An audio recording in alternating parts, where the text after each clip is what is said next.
Hello, everyone. Welcome to the Football Chatbox. My name is Ryan, and hope you are all doing well. Game week 1 team selections. It's no longer like draft streams, but it's like basically almost your final team selections. Welcome, everyone. Hope you're doing well. As you can see on screen, this is currently what I've got. But first of all, shout out to everyone in the chat: Edward, Manish, Plowboy, Andy, Connor, Sam. How are you all doing? And everyone else who's also watching in the background, welcome. Now, I've got a few drafts that were sent to me already. If there are any further drafts, I have put the X tweet in the link if you guys want to send it on X. Or if you're on the Discord in the members area, you can join the Discord via the join link on YouTube memberships. That should give you access to the Discord. And you can also send it to me on Instagram if you want to as well. I've just received Andy's latest one as well, so I'll replace his current one that I had with his latest one, which is this one. I think this was the other one that I had. Yeah. So I'll remove this and I'll replace it with his latest one. So I've got teams from Freddy, from Tiger, Andy. We have this is from Amit, if I'm not mistaken. And this one is from Connor. Those are the current teams that I have right now. Insta, yes, you can send it on Insta. I've also put the handle on Insta. Instagram is Football Chatbox. If you search Football Chatbox on Insta, you should be able to find me. And you can send it on there as well, or on X. I put the link to the tweet. You can send it on X if you guys want to do as well, X or Twitter, whichever way you want to call it. Otherwise, if you want to join via the Discord and send it, it's via the YouTube members area to join on the Discord. Or actually, I should probably announce it a bit more often. I think everyone who is subscribed, at least even if you're subscribed for a day, you should have access to the community area, Football Chatbox community. Now, how can I see if you guys can see this? You guys should have like a YouTube Football Chatbox community on YouTube, where you should be able to basically put your team on there, on the community section. So you guys can put it there as well if you wanted to. If you check in YouTube, up to you guys on that as well. Now, let me read a few questions before I actually get into the teams. Manish said, made some changes due to contributions. I need Galt Milenkovic and Caicedo in. Ooh, interesting. Plowbice is getting exciting indeed. Andy says, Heaven, 4 million, Tosin 4.5, who have Wolves Hill and another 4 from Bournemouth. Okay, we'll have a look at Andy's team. And he's gone with quite a few cheap options. Connor says, W indeed. Going to semi-final draft that we got. Who is better contribution, Murillo or Milenkovic? Defensive contributions, it will be Murillo. Manish, from last season, it'll be Murillo. Strand Larsen or Endai? I would lean slightly towards Strand Larsen, assuming I just prefer slightly Wolves in terms of the run a bit more. So I'll lean slightly towards Strand Larsen. Freddy, how are you doing? Welcome. Right. Shall we get into the teams? We'll start with mine that I got here. 2 yellow flags before we even start the season. Wow. This is probably one of the first, to be honest. But I've got on the bench Dubravka and Gu. At this moment, there is probably no confirmation that both are probably going to start game week 1. We don't know because neither of them have actually played any proper minutes in preseason. So we don't really know if they will play or feature in game week 1. But I do kind of expect them to eventually get into their respective teams, into their starting 11s, which is why I'm happy to start with them. And even if they don't feature in game week 1, I'm happy to kind of continue and see and expect them to get into their starting 11s. Rohan, welcome. How are you doing? I've gone for Steve. Steve has got in from Burnley for the defensive contributions as well. And the reason this happened, where I ended up with 2 4.0 defenders in Steve and Rodon, was I watched Liverpool versus Crystal Palace, and oh my God, Florian Wirtz. Now, I could have got Florian Wirtz and still had a 4.5, but then I mentioned this on the podcast last week as well. If anyone hasn't checked the podcast out, go check that out with Pete from FPL Sidenet and Mira from Off the Cuff podcast. And we spoke about Reinders. Guy got 2 goals as well. Now, I think something that was kind of worrying me about my draft was I had no City coverage, and I think City's opening set of fixtures are pretty good, and I don't mind actually. So I'm happy to go and get him. I think at 5.5, he's probably one of the best budget enabling midfielders in the game. So I'm definitely a fan. So that's why I've gone and got him. So Steve and Rodan are on there as my 4.0 budget enablers at the moment. Now for the main 11, as you guys can see, midfield heavy. Absolutely heavy on midfield. That's exactly all the money is basically in midfield. But let's start with the backline. Got Sels in goal, Cucurella. I'm still happy with Cucurella, even though they have lost Colville due to injury. I am kind of okay and happy with Cucurella because if you guys watch some of the highlights that Chelsea played recently, the man was even in the 6-yard box. I don't know what he's doing in the 6-yard box, but he's so attacking. Now, there's a possibility that because of the injury to Colville and all, he could play left centre back. And if that happens, then it's not as great. But he was so attacking that if he plays left wing back, whichever, he's definitely going to be an insane option to hold. So I'm happy to start with him. And if he does end up playing left centre back and all, then I don't mind switching to an Aint Nouri as well in the same price bracket that I think I like a lot as well. So it's more of a price bracket option, and also I think I like him at that 6 million option as well. Like in terms of Cucurella, I like him as an option. So we're hitting two birds with one stone kind of thing. Williams is my... From Murillo, Milenkovic and Nico Williams, I've gone for Williams as the 5.0 cheaper option. I do not mind doubling up Forest defense. They've looked, in terms of preseason for Forest, they've kept clean sheets but struggled to score. So at the moment, I'm okay to start with double Forest defense, see if they continue their great defensive form. So I'm happy to do with that. I've gone for Diouf over Wan-Bissaka, where I think Diouf is probably going to be a good option. Game week 1. The problem is when I get into rotation, and I'll show you guys, it becomes a bit more of a, I don't know what I'm going to do defensive rotation wise. So if I load this up, this was basically my team. If I go to like game week 2, I'll start Steve ahead of Diouf because Diouf has Chelsea. And then if I go to game week 3, Diouf here, if I had Diouf back in here, now I've put Dogu here. I don't know, it could be someone else as well. If I go get Diouf back, he basically has Forest. Now, I could keep Diouf against Forest. It all depends on how both West Ham play in the opening 2 games defensively and how Forest, in terms of the attack, are looking like as well. So I could potentially keep Diouf. I could remove him and play Patrick Dogu against Burnley. The only problem with getting Dogu against Burnley is because the next fixtures after that are City and Chelsea, so not great in terms of attacking options. My other 4.5 defensive options could be either I go for Richards, obviously Crystal Palace 4.5, because there's Sunderland and West Ham after that, but Aston Villa and Game Week 3 not great. I could go for Van der Ven from Spurs, who has Bournemouth in Game Week 3. After that, they got West Ham, Brighton, Wolves and Leeds. That actually looks good from a Spurs defensive point of view. Only problem is with Champions League starting after Game Week 4, will Van der Ven see some rotation? I don't know. So that is a decision I have to make. So I'll have to make a transfer in Game Week 3 potentially if West Ham don't look solid enough. And the West Ham being solid and all, I can test them against Chelsea to see how they perform. Even if they do lose the clean sheet, but if the scoreline is pretty tight, I don't mind keeping Diouf for Game Week 3 if that is the case. So I'll have to have a look and see where exactly to go. Unfortunately, I can't play both my Burnley or Leeds players because Burnley have United and Leeds have Newcastle. I have contemplated starting Rodan for the defensive contributions personally over Diouf, but I'll think I'll make a judgment call on that come Game Week 3. So that's kind of where my first hurdle will be with this team personally. It's between the defensive rotation, which at the moment doesn't look as solid, but yeah.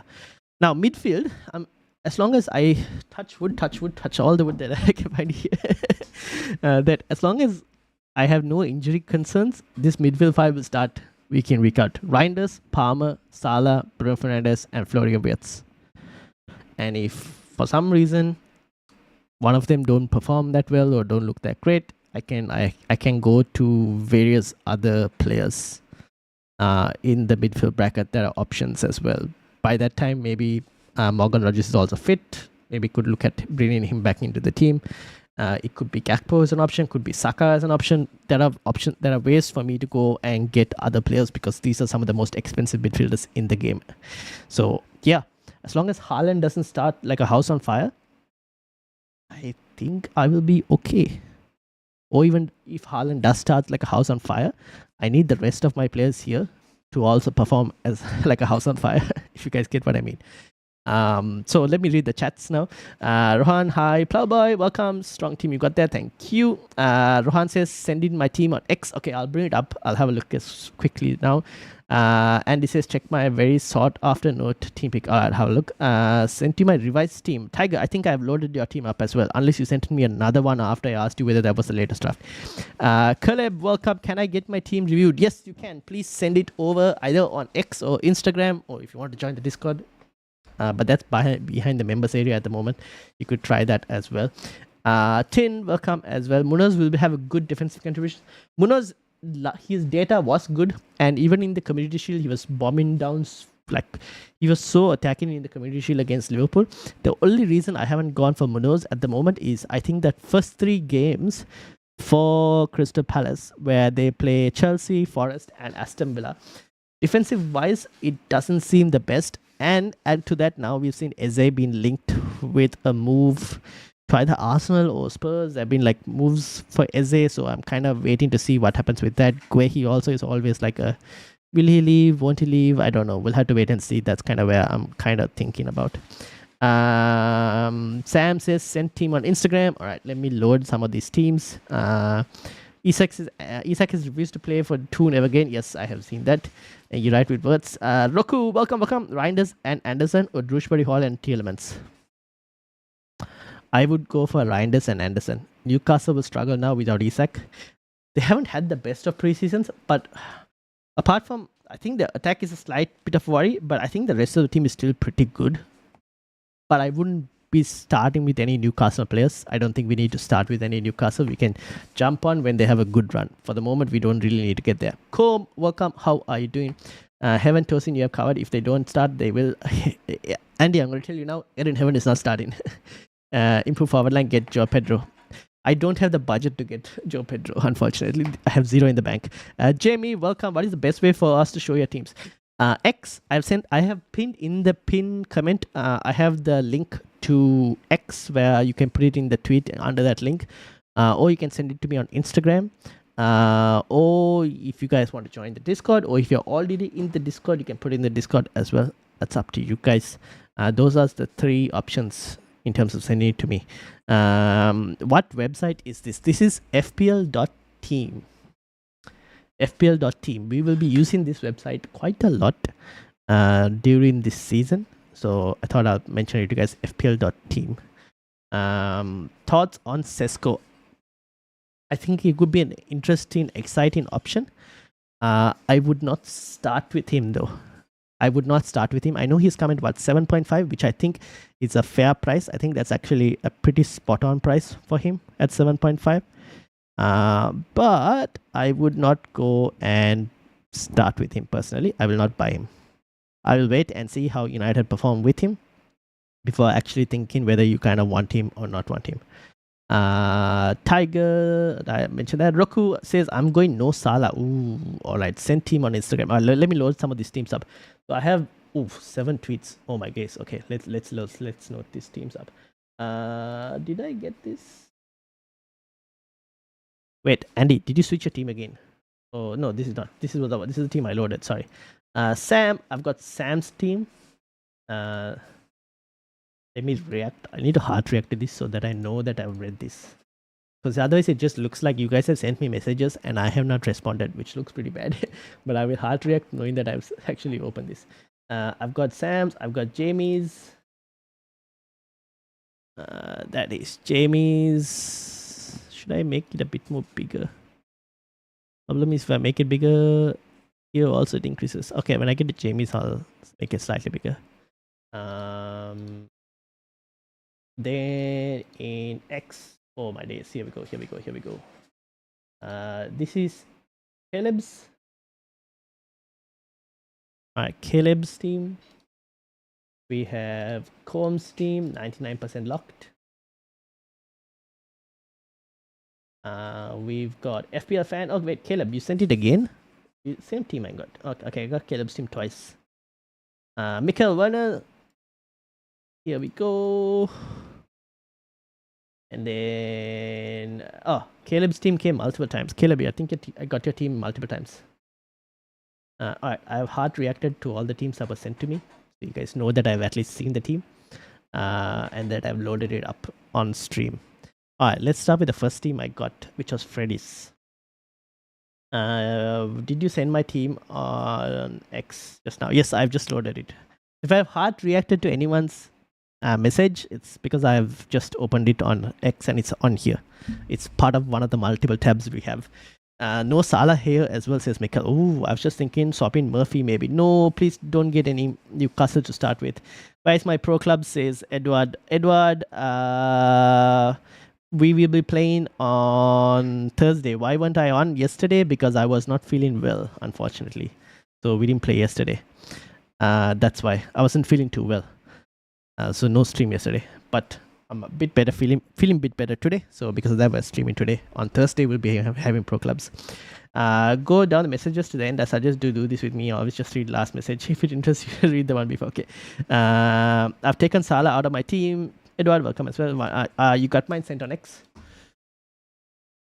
Aha. Okay, Roku sent on the messages. Yes. Okay, Roku, I'm opening yours as well. Alright, this is how you guys will know that I have seen your teams because I will hard react. This is Roku's team. Alright, shall we start with the teams? We'll start with Freddy.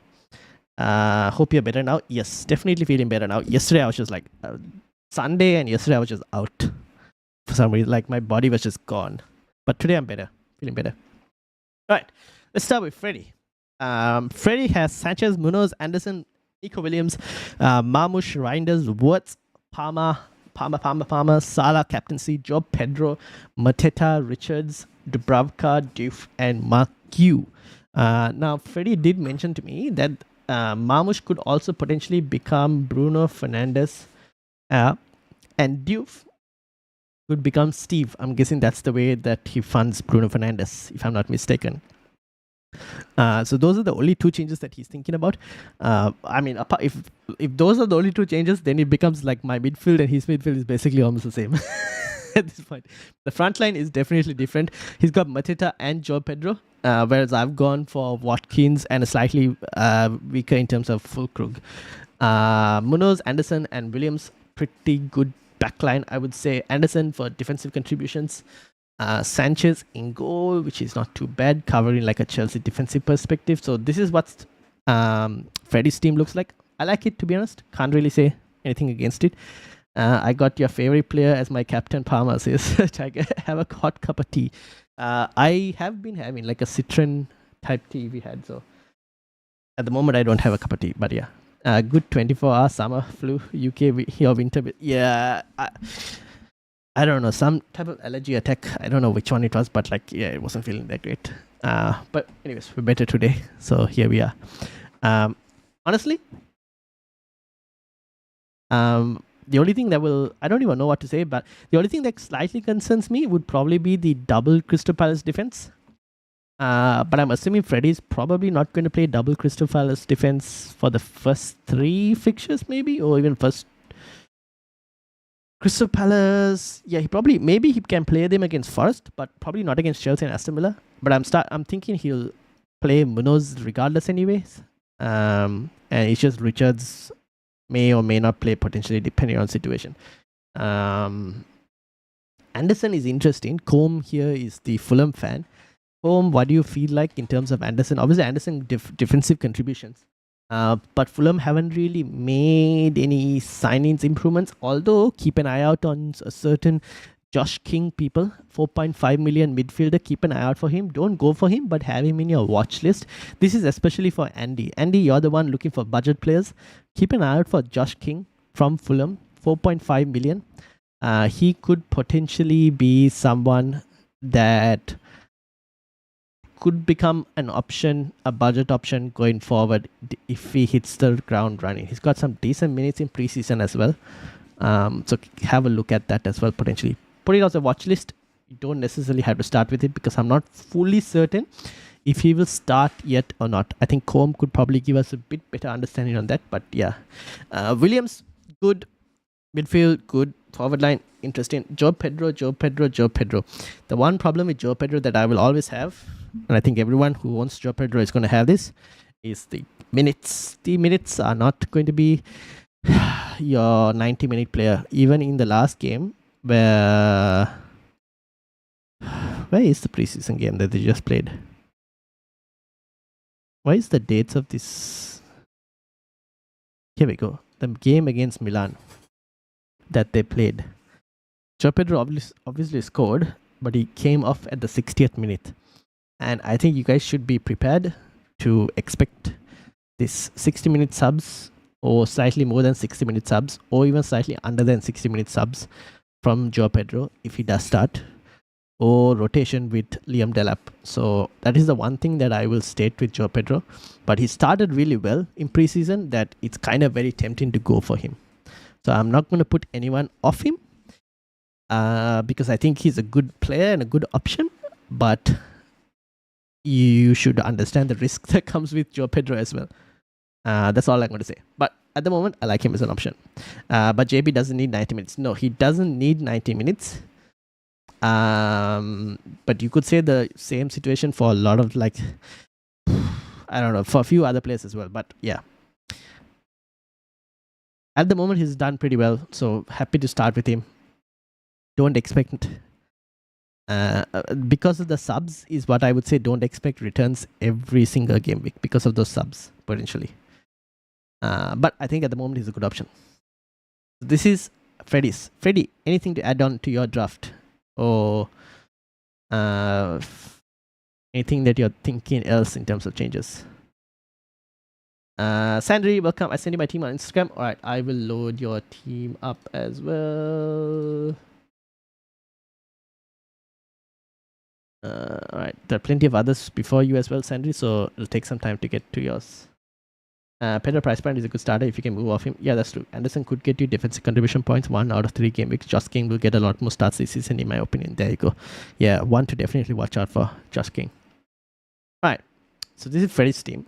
The next team we're going to move on to was, I believe this is from Tiger.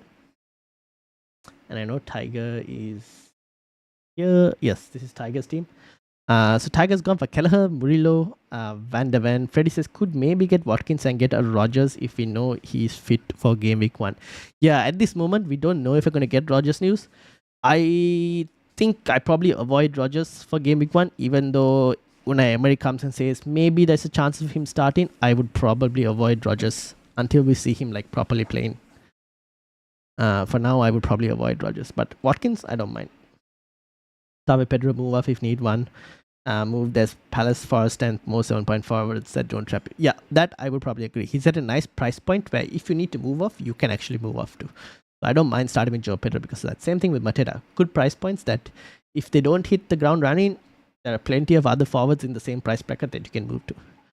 Alright, Tigers team. Kelleher, Murillo, Van de Ven, Wan-Bissaka, Palmer, Saka, Wirtz, Kudus. Ooh, interesting.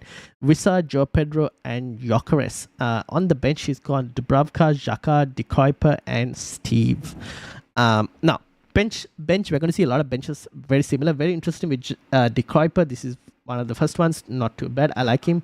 I'm still questioning Brighton's defensive capabilities, but I think that's a pretty good option to get him. He's a bit more of the attacking option. He could potentially sometimes be a bit more of a defensive option as well, depending on how Brighton in preseason, their fullbacks have been like up and down. Like one will defend, one will attack. So we'll have to see how Brighton play, but it's not a bad play to have. Xhaka, obviously captain for Sunderland, so going to be playing almost all the games, to be honest. Hit the flag so early in the season. It is what it is. Aditya, welcome. What's your team? At the moment, it's this. Dubravka and Kelleher on 75%. Yes. Kelleher. Why was Kelleher on 75%? Did he not play? Let me have a look. I'm not sure about Kelleher, why he's on 75%. I know Dubravka, it's because he hasn't gotten any minutes. Is it the same reason for Kelleher as well? Might potentially be that But both Dubravka and Kelleher should get should eventually get into their starting teams. The one thing with this is if both of them are flagged, I might potentially start off with a different 4.5 keeper as well, Tiger. I don't mind Petrovic as well at the same price tag, to be honest. Kelleher didn't play last friendly. That's why they're flagged. So anyone who hasn't probably played with like fitness issues, then I probably don't mind starting on another keeper. Unless obviously Keith Andrews comes out and says Kelleher is fit and he's going to be starting game week 1, then okay. Otherwise, might consider even a Petrovic. I know Petrovic doesn't have the best game week 1 fixture, but after that his fixtures are not too bad. Connor says, sent my team on X. I think I already have your team up, Connor. If I'm not mistaken. Evan, I've got your team on as well. Let me load Evan's team. Right, that's Evan's team. Evan, I will have a read through the messages as well. Don't worry. Mikhail, wait, Mikhail, did you change your team? Oh no, you didn't. You just sent me how your team will start. Okay, when I get to your team, Mikhail, I will switch it to this one. Now, with this midfield Tiger, keep an eye out for Kudus. In terms of, not for Kudus per se, but Spurs have recently been linked with Savinho from Manchester City. Now, I don't know if that means Kudus probably plays the number 10. Savinho, if they get that deal done, will end up as the right winger spot. So keep an eye out for that transfer. That could kind of impact Kudus' position. I don't mind if you want to start with someone else as well, but I think Kudus should be okay for game week 1. But just keep an eye out for that transfer as well, is what I would say from Spurs. If Dubravka starts, I'm going for 4 million goalkeepers and getting Williams, says Andy. Fair enough. Will FPL get updated? Mini league players are not shown. That will only happen after game week 1 deadline is done. Spurs want Eze also. Yes. So keep an eye out. Hit the like and subscribe. Yes, indeed. Don't forget. Let me hit that notification thing. There we go. Hit the like and subscribe, people. Do not forget about that. Tiger, keep an eye out. Keep an eye out. City said he's not for sale. They're going for Eze now. Oh, City did say that, but then I saw a transfer rumor today where it was linked where if City were to lose Savinho, they will go for Rodrigo from Real Madrid. I saw that transfer rumor as well today, that if they lose Savinho, they'll go for Rodrigo. So I don't know, but keep an eye out, because things could change for Spurs in terms of their attacking lineup. So swap Kelleher for Petrovic. Yeah, I actually don't mind swapping Kelleher for Petrovic if you wanted to. Do they rotate well? Bournemouth and Burnley. No, they don't necessarily rotate well as well, to be honest. I think Brentford and Burnley is not too bad in terms of rotation. Not really. Yeah, you could get Petrovic if you wanted to. Who else could you get? I'm wondering, like... Yeah, I don't mind Petrovic as well as a 4.5, but yeah. Alright, so yeah, just keep an eye for Kudus. Visa. How much is Visa? I'm a bit uncertain on... I think I'm a bit uncertain on Brentford's attack. I know Thiago is another one people have been talking about. Visa is 7.5. Personally, I might even potentially start with Mateta over Visa. This is for Tiger. I might even potentially Mateta over Visa, but yeah, it's just because of all the transfer rumors surrounding him as well. Has Visa played the last couple games? No, it's Thiago started the last game. Did Visa play the last one? He didn't. Did Visa play the game before that? Against QPR? No, it's against Thiago. Okay, so Tiger, another player to change. Visa as well, potentially. Maybe Mateta. Don't think Visa has played any minutes. Yeah, so Visa is another player that you probably need to change. To probably Mateta. Visa will not play. There you go. Yep, there you go. So that's another one to change. Nehal, welcome. Petrovic, Pickford is one I go for. Ooh, I haven't seen that rotation. Well, that's also possible then. Leaking strength at the club. Yeah, I have Brentford in fighting for relegation potentially. Visa is holding most teams hostage. Potentially, yeah. So we'll have to see what happens with Visa. But you might want to switch this as well, Tiger. Alright, so that's Tiger's team. I want to try and kind of speed up with the teams. So I might go a bit more faster than usual for some of these teams. Now, this one is from Andy. You can tell by the lot of 4 millions. Now, Andy has gone for double Sunderland defense in Roves and Reinildo. He's gone for Goodmanson, Tosin, and Roden. Dubravka in goal as the backup. Salah, Bruno, Palmer, Wirtz, and Saka. Now, that's an even more stacked midfield than my midfield, to be honest. This is the absolute pinnacle of stacked in terms of midfield. And Watkins up front. Aiden Heaven, Mark Yu, and Krupa Jr. Now, Aiden Heaven is not going to be starting, Andy.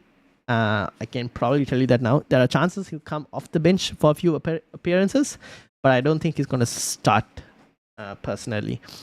Krupi Jr., I don't think he will feature.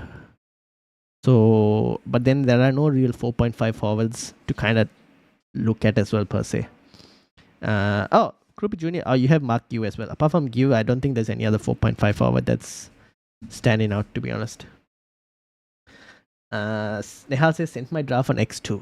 Okay, I will have to load that. Give me a few minutes. Let me close some of these teams. And then I'll slowly load that when my tabs have gotten a bit more spaced. Rohan says, shared my teams on X as well. Alright, Rohan, I think, didn't I load yours? No, I didn't. I will bring it up. I'll bring it up.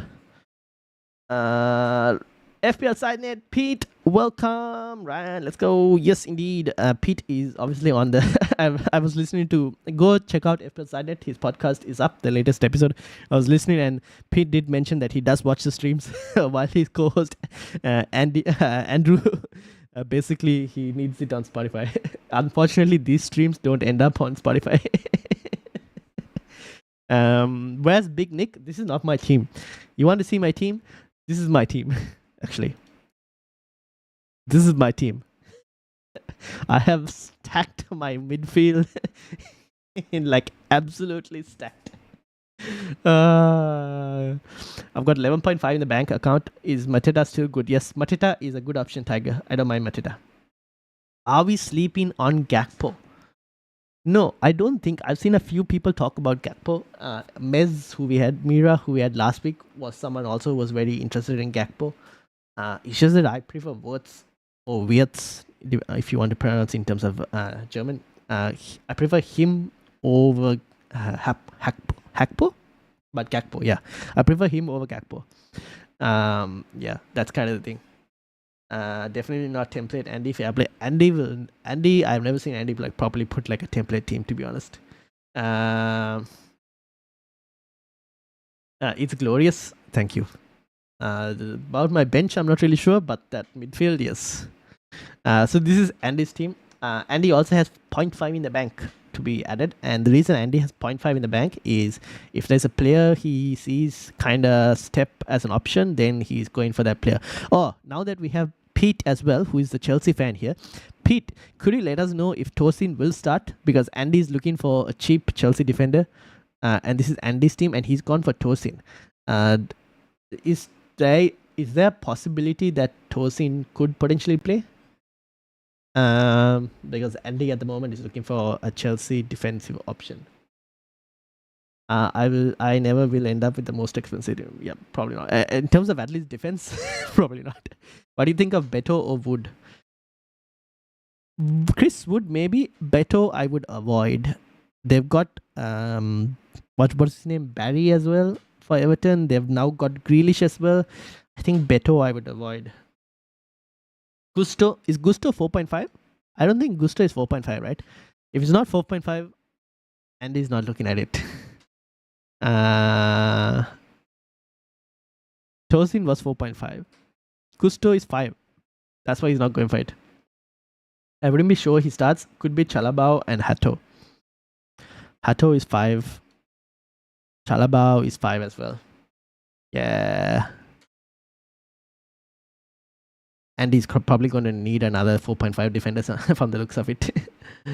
Like and sub, indeed, like and sub. No, not points or rank, but only players they need to be shown. They're not. What do you mean points? What? These are the players that were shown.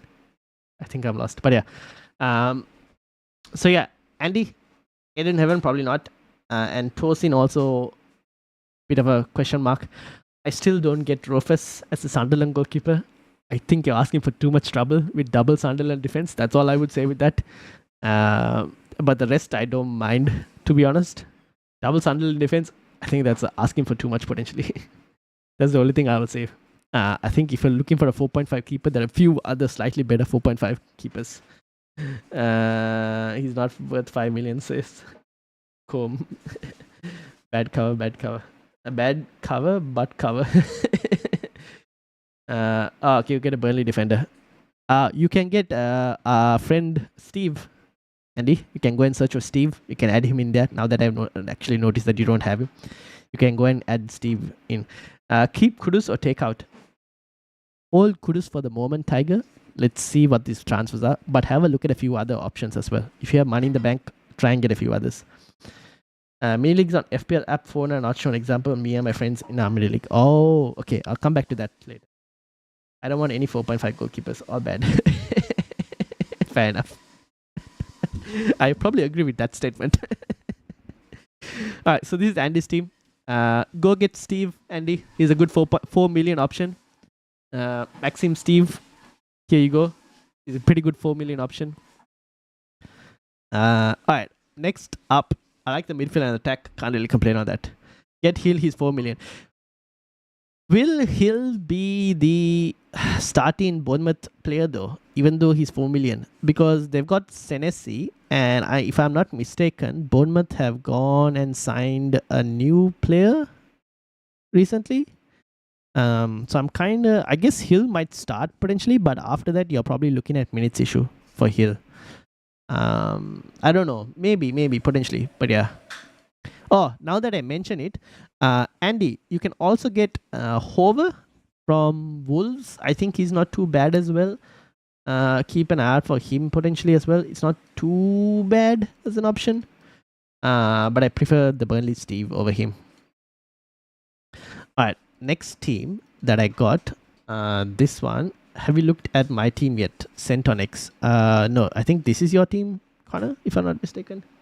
We're almost there. Alright, let's go to this one was sent to me by Amit. If I'm not mistaken. I'm gonna try and go through these teams at a bit more faster pace because we have so many. I have 10.5 if I take out Kudus. Who my option for replacement? Bruno Fernandes. You don't have Bruno in your team. Let's go right now. My team. Patience. Everything in order. Alright. From Amit. Sells, Aintnuri, Frimpong, Diouf, Wirt, Mamush, Palmer, Bruno Fernandes, Watkins, Bowen, and Job Pedro with Dubravka, Roden, Steve, and Josh King. Look at that. Josh King, 4.5 million midfielder, has made it in there. Amit, is there any money in the bank on this team by any chance? Hit the like. Yes, indeed, hit the like. Now, defense looks pretty good too. 6.0 million defenders compared to the usual we haven't seen that many 6 million defenders from teams. Frimpong at the moment looks like he could do well. Obviously scored a goal in the Community Shield. I don't know if that was a cross or a shot. I don't know which one he meant in terms of that. I'm still slightly worried by Frimpong's minutes once Bradley is fit as well. I'm slightly worried then. But if you want to start with Frimpong, I don't mind.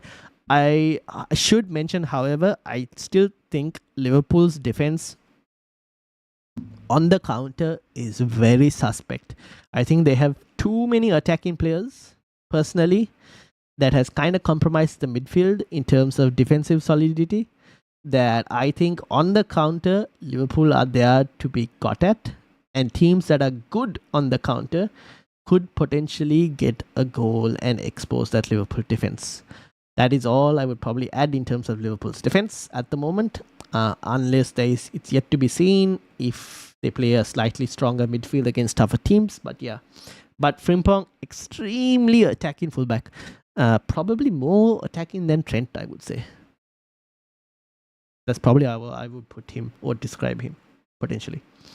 Wirtz, Marmush, Palmer, Bruno Fernandes. I don't mind that, especially if Savinho is to leave. Marmush could probably be an option, but be aware of Marmush in terms of minutes. We still haven't seen enough on City to kind of tell whether Marmush is going to be starting week in, week out. But at the moment, it's okay. Watkins, Bowen, and Joe Pedro, pretty good front line. Can't complain. Overall, the team looks pretty good, I would say.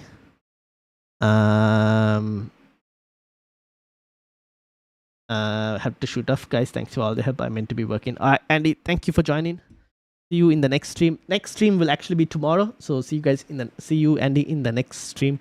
But yeah, looking pretty good. Amit.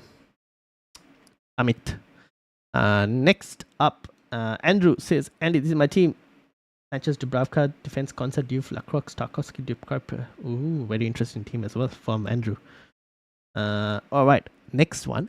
This is this Connor? Let me have a look and confirm. We got Marcus from FPL Batman. Marcus has also sent his team in. All right, let me load some of these teams up that I didn't load. We go with Nehal. I know Nehal's in the chat, so we'll send. That's Nehal's team. I have Rohan. Rohan has sent me 2 teams. This is Rohan, team 1. Rohan has 2 teams. Oh, he has 2 drafts basically. That's Rohan's second team. We also have Marcus, FPL Bateman, as well. Alright, that is the teams. Did I load Evan's team up? I think this was Evans. Yes, this was Evans as well. Did I miss anyone else's? Oh, I got a team from Tiger. Tiger, I'll load your next team a bit later. Alright, now we saw this from Amit. We will go on to, I'm assuming this is Connor. Let me have a look and confirm. Yes, this is Connor's team. Let me increase the size so that you guys can see it as well. There we go. All right. Connor, I know you're in chat. So rip. All right, this is Connor's team. We've got... Okay, maybe that might be a bit too big. There we go. That's better. Got Sanchez, Van der Ven, Williams, Diouf, Salah, Palmer, Endai, Bruno Fernandes, Joe Pedro, Watkins, Fulkrug, Big Nick, Fulkrug, Dubravka, Anderson, Konsa, and Steve. Now, I will immediately add, I'm still very doubtful on Everton attack. I'm still very skeptical on Everton attack. I've seen Endai in quite a few drafts before as well. So I will add, I am skeptical on how they're going to perform. Leeds might be a decent fixture to start off with, but after that, the fixtures get a bit more harder. So that is the only thing I will mention with Endai. In terms of the rest of the midfield, I like the rest of the midfield. Anderson, I don't mind as well. Defensive contributions could perform pretty decently. Joe Pedro, Watkins, and Fulkrug, can't complain, especially given that I've got the 2 of those 3. Like I mentioned with Joe Pedro, minutes, but that's a risk you take for the potential ceiling that he has. Van der Ven, Williams, and Diouf is completely is fine.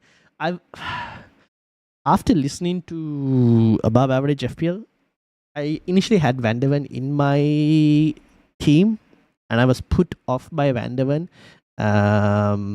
because of their comments about potential rotation during European fixtures, especially given Van der Ven's fitness, and they're worried that Van der Ven's fitness might not be as great, and if they lose him, then they're kind of screwed.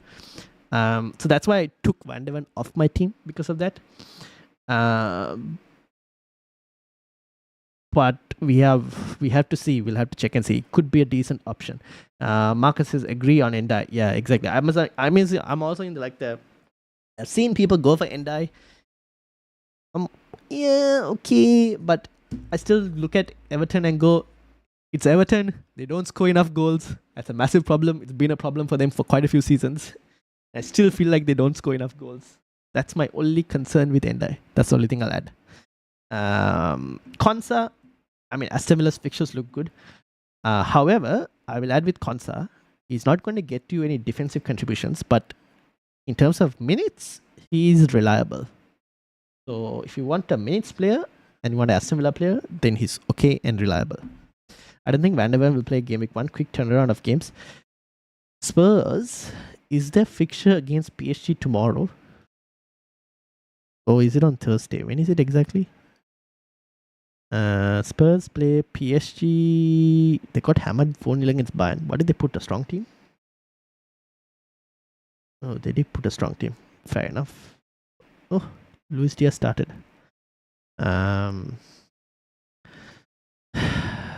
Yeah, they've got it on Thursday. Be careful with Spurs. Be careful with Spurs defense slightly. And I had 0.17 non-penalty XG last season. Dismal stats. Yeah, probably agree. Yeah. I'm thinking of swapping Wan-Bissaka for Div. What do you think? I don't mind that option. Don't mind that option at all. Tiger. Thursday? Yeah, so Thursday, it's Thursday our time, right? So it's basically Wednesday. Yeah, it's Thursday in Australia. So Wednesday night in the UK. And their game is on the 17th, which is, or basically 16th, which is a Saturday. So it's a Wednesday, Saturday. Basically European rotation, and it's home as well. Maybe he could start. I don't really see why he necessarily wouldn't start per se. Did Van der Ven start against Newcastle? No, he didn't. Actually, Danso started. Okay, fair enough. I take it back. There's a potential that he might not necessarily start. Okay, so I don't know. Caution with Van der Ven. That's all I would say. The rest of the defense, I don't mind. I actually don't mind it at all. Endai as well. Like concerns. Joe Pedro, I've mentioned before. Minutes is my only issue with Joe Pedro. But you take a risk with the player with like in terms of his potential ceiling. You kind of have to be willing to take a risk if you want that potential ceiling. The rest is completely fine. So this is from Connor. We are cooked. The attack is awful until Savio and Eze come. I'm a Spurs fan. Only go for Porro. That's it. Yeah, that probably might be. That's what I've got from that podcast that they did on Above Average. It's just that Porro is probably the only reliable option that you can think of. As a Eze owner, I'll be more than glad if he comes to. If Eze, I prefer, for FPL perspective, I would prefer Eze at Spurs than I would prefer Eze at, say, an Arsenal. If Eze goes to Arsenal, I just think he doesn't become an FPL option, and you, like we have Pep roulette, you might end up with Arteta roulette, and we can never trust Arteta as well in terms of what he says on press conferences. So, from an FPL perspective, I think he might be slightly better at Spurs than Arsenal in terms of as an option that we can own for. But yeah, that is Connor's team. Connor, anything else to add? Let me know. This team is from. Who was this from? Was this sent on Instagram? Yes, this was sent on Instagram. Sam. This is your team. Alright, Sam has gone for Sanchez and Dubravka, Richards, Tarkovsky, Murillo, Reinildo, and Pedro Porro. So yeah, that's with you, the Pedro Porro. So you're starting with a back three. Oh no, you're not starting with the back three. You're starting with it's a 4-4-2 or even a 3-5-2 potentially in this formation. Could also be a 4-5-1. This team potentially. So Richards, Tarkovsky, Murillo, Reinildo, Porro, Palmer, Endai, Salah, Reinders, and Bruno Fernandes, Watkins, Q, and Strand Larsen. Strand Larsen's a very interesting option. Have to wait and see whether Strand Larsen ends up. He probably is going to be the one who takes the pens. The fixtures are okay, I'd say. After like maybe Game Week 2 onwards. There are a few fixtures from an attacking perspective that they could do decently. I don't mind Strand Larsen as an option. I kind of have to see. This is where I go with like same concept that I've added for Everton is what I'm going to add for Wolves as well. Where I go Wolves, if I was to make a Premier League season predictor, right, in terms of the table, I would put Wolves at this moment potentially in fighting for relegation, potentially like that relegation battle at the moment. Just looking at their squad structure, but they could, the manager they have is pretty good, I would say. So he could probably get them out of that issue, and then they could be like a mid-table team. So they should be fine. Arias is also another option, but Arias is a midfielder, so he's at what? Arias is like what 5.5 in terms of a midfield option. So that slightly is different, if I'm not mistaken. Arias, yeah, 5.5 midfielder. He could also become an option, one to keep an eye out for. Rest, like Watkins, I like completely fine. Palmer fine. Salah fine. Reinders also fine. Bruno Fernandes also fine. Endai, same thing like I mentioned in the last one. Slightly Everton. Richards, fine. Good for Defcon. Murillo, good for Defcon. Reinildo, Sunderland's 4.0, a bad option. Sunderland look like they made some decent signings as well. Maybe it could boost in terms of how they perform, but we'll see. Porro, probably the only reliable Spurs defender. Agree. Tarkowski. Is Branthwaite back with Everton's defense? Branthwaite is not. Oh yeah, Branthwaite is back. Hey, that's good news for Everton. 1-0 as well against Roma isn't too bad. Could work out, Tarkowski. For Defcon purposes, good. Value for money, to be seen, potentially. On Tarkowski, value for money to be seen. Thoughts on Shrewsbury Hall? Could he be the enabler we are looking for? Didn't he also go to Everton? If I'm not mistaken, 5 million. The thing with Shrewsbury Hall, I'd still prefer Reinders at 5.5 over Shrewsbury Hall. I don't know. It's maybe me with my biased tinted glasses of how I look at Everton as a whole compared to their players in general. But I go, Reinders, City, 5.5, good deal. Shrewsbury Hall, 5 million, Everton. I don't really know, you know.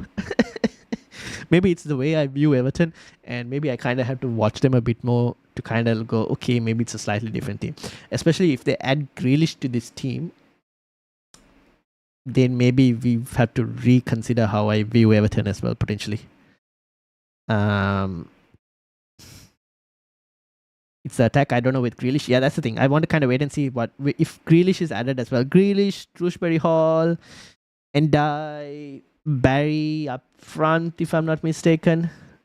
So you got Barry up front, Shrewsbury Hall in the number 10. You have Endai on the left here. Now, here's the thing. If Grealish is added, right? Where does that put Endai? Does he put Endai on the right? Or does he put Grealish on the left and Endai on the bench? Surely not, right? So these are a few questions that we kind of have to wait and see with Everton. So for those who are going with Endai, few question marks on Everton's attacking lineup with Grealish in there as well. Grealish is definitely on the left. The question is, where does Iliman Endai play? Can he play on the right? Has he played on the right? Iliman Endai, transfer market. Has he played on the right before? I hate the amount of ads the transfer market has. Oh my days. No, he hasn't. Okay, so I don't know where Endai is going to play.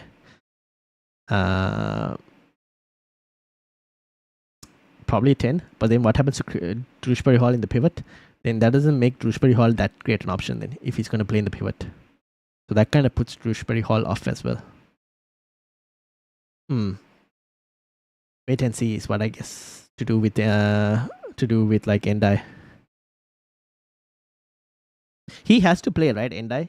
He can play up front too. That means Barry gets dropped potentially. True. If he plays up front, it's okay. It's slightly better. But he will start. I think he'll start. I just don't know where. Probably 10. He probably, game week 1, he probably starts left wing, to be honest. Game week 1, he probably starts left wing. Because Grealish is not going to be fit. Okay, let's be honest. Grealish is not going to be fit game week 1 or going to be fit game week 2. Grealish hasn't had really preseason, so he's not going to be fit. Let's be honest about this.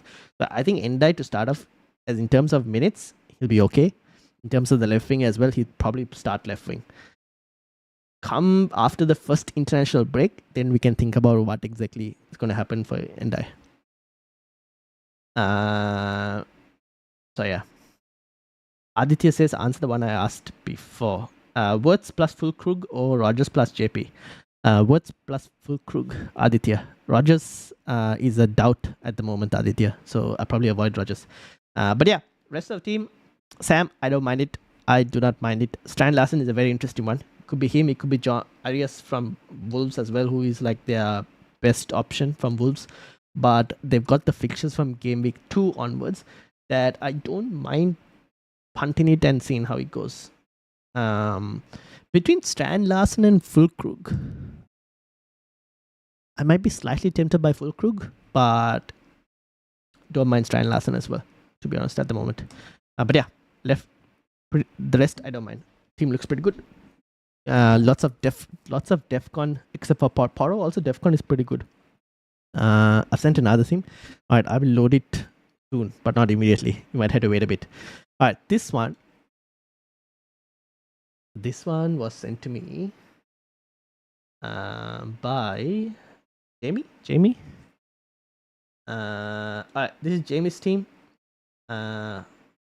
Jamie has Cells, Guardiola, Cucurella. Actually, can you guys see this entire team? Yes, you guys can see.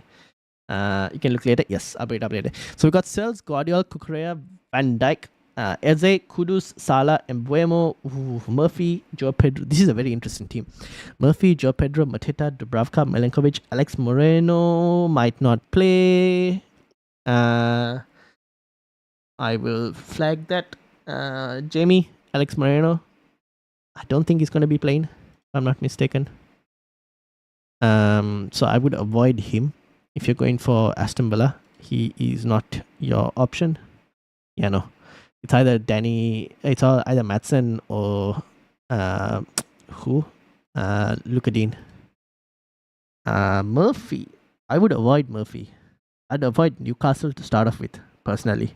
I swapped Murphy for Elanga. I would still avoid Newcastle personally, potentially. I think their start is going to be a bit tricky to kind of predict. Aston Villa and Liverpool in the opening 2. If you want to go from game week 3 onwards, I think that's fine. Will, welcome. How's it going? I've DM'd you my team on Twitter. I'll bring it up soon. Will, I will bring it up soon.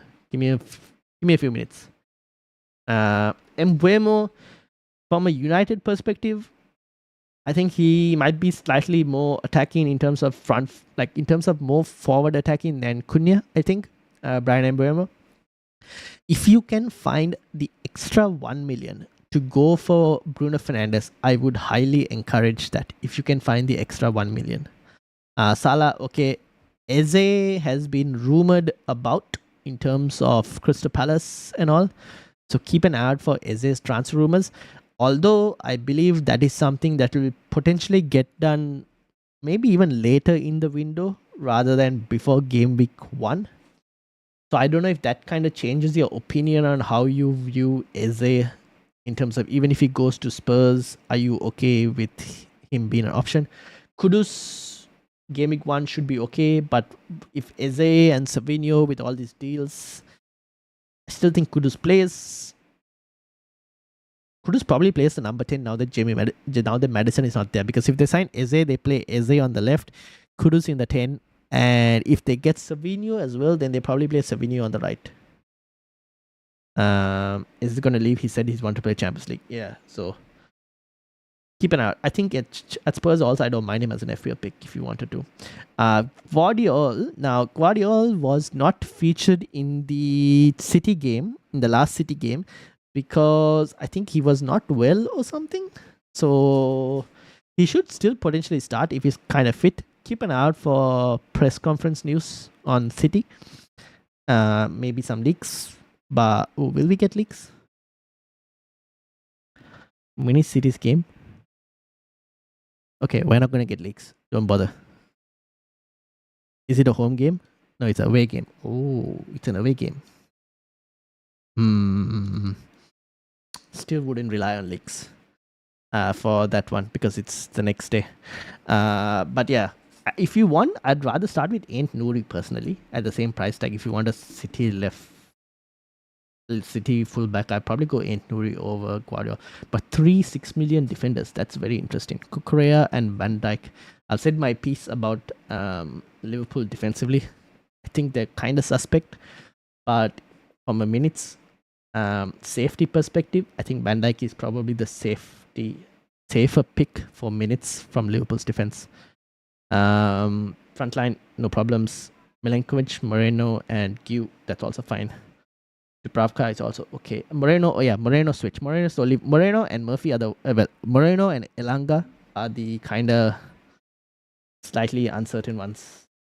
Jamie, I have one in the bank. If you have 1 million in the bank, you could probably use it to upgrade Mbeumo to Bruno Fernandes. That's probably one move I would do. Upgrading Mbeumo to Bruno Fernandes.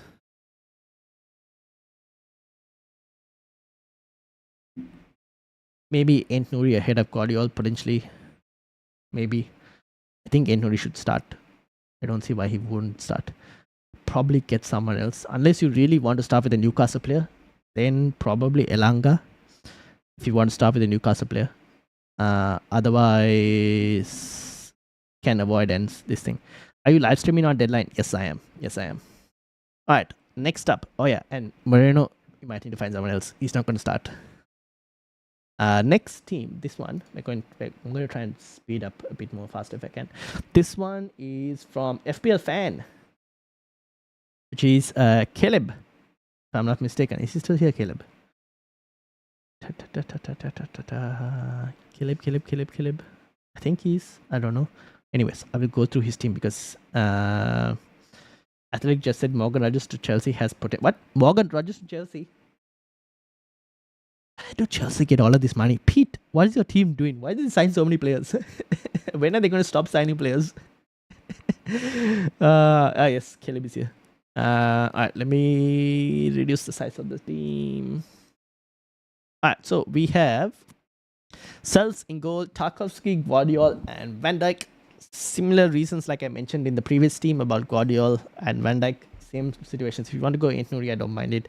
Van Dijk probably the safer pick for Liverpool minutes defensively, but I still think they're kind of suspect at the moment defensively.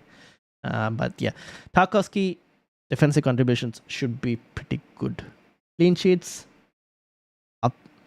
we'll have to wait and see. But defensive contributions, yes. Salah, Palmer, Sa. Ooh, Ismail Sa. Very interesting pick there. Very, very interesting pick. Reinders, I don't mind. I like Elemen Endai. I kind of mentioned before about Endai. Question marks. Steve, fine. Dubravka, fine. Gue, yeah, it is what it is. Guehi, Mark Guehi. Now, with Guehi, almost the same thing with Eze as well. There is a potential where he could end up as a non-Crystal Palace player and go to some other team.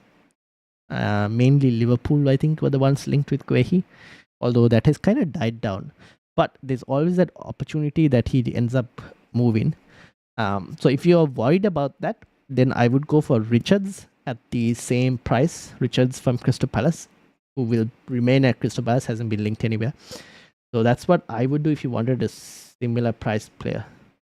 Donald Trump world champion money. Yep. It's not Donald. It's that you know how Tim Cook gave Donald Trump like a gold bar. He's basically used that to fund it. He's basically given that gold bar that he got from Tim Cook over to Chelsea. Here's another extra whatever money. Richards is 5 million. Wait, Richards is 5 million? No, surely not. Have I been mistaken with that? I've always thought Richards was 4.5. Richards is 4.5. Caleb. Riches is 4.5. I was shocked when he said Sunderland apparently in for another forward, which puts me even more off mark. Ooh.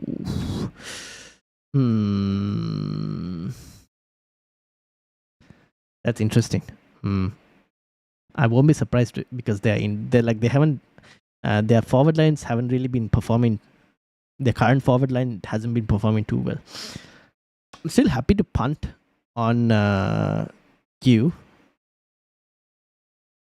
and then let's see what happens. I rate the player, so I'm hoping he can get into that starting 11, and even if they sign someone else, then it might be okay. But yeah, definitely a risk. But 4.5, right? Even if you were to go like the next best striker option is probably Pio. The Leeds 5.5 striker. He's probably the next best striker option. Like if you wanted a price bracket, but then he could also probably get replaced because Leeds are also looking for attackers. So yeah, it's a tough pick. But we'll see. So yeah, apart from that, Sa is a very interesting pick. How much is Sa? I haven't even looked at Sa, to be honest. 6.5.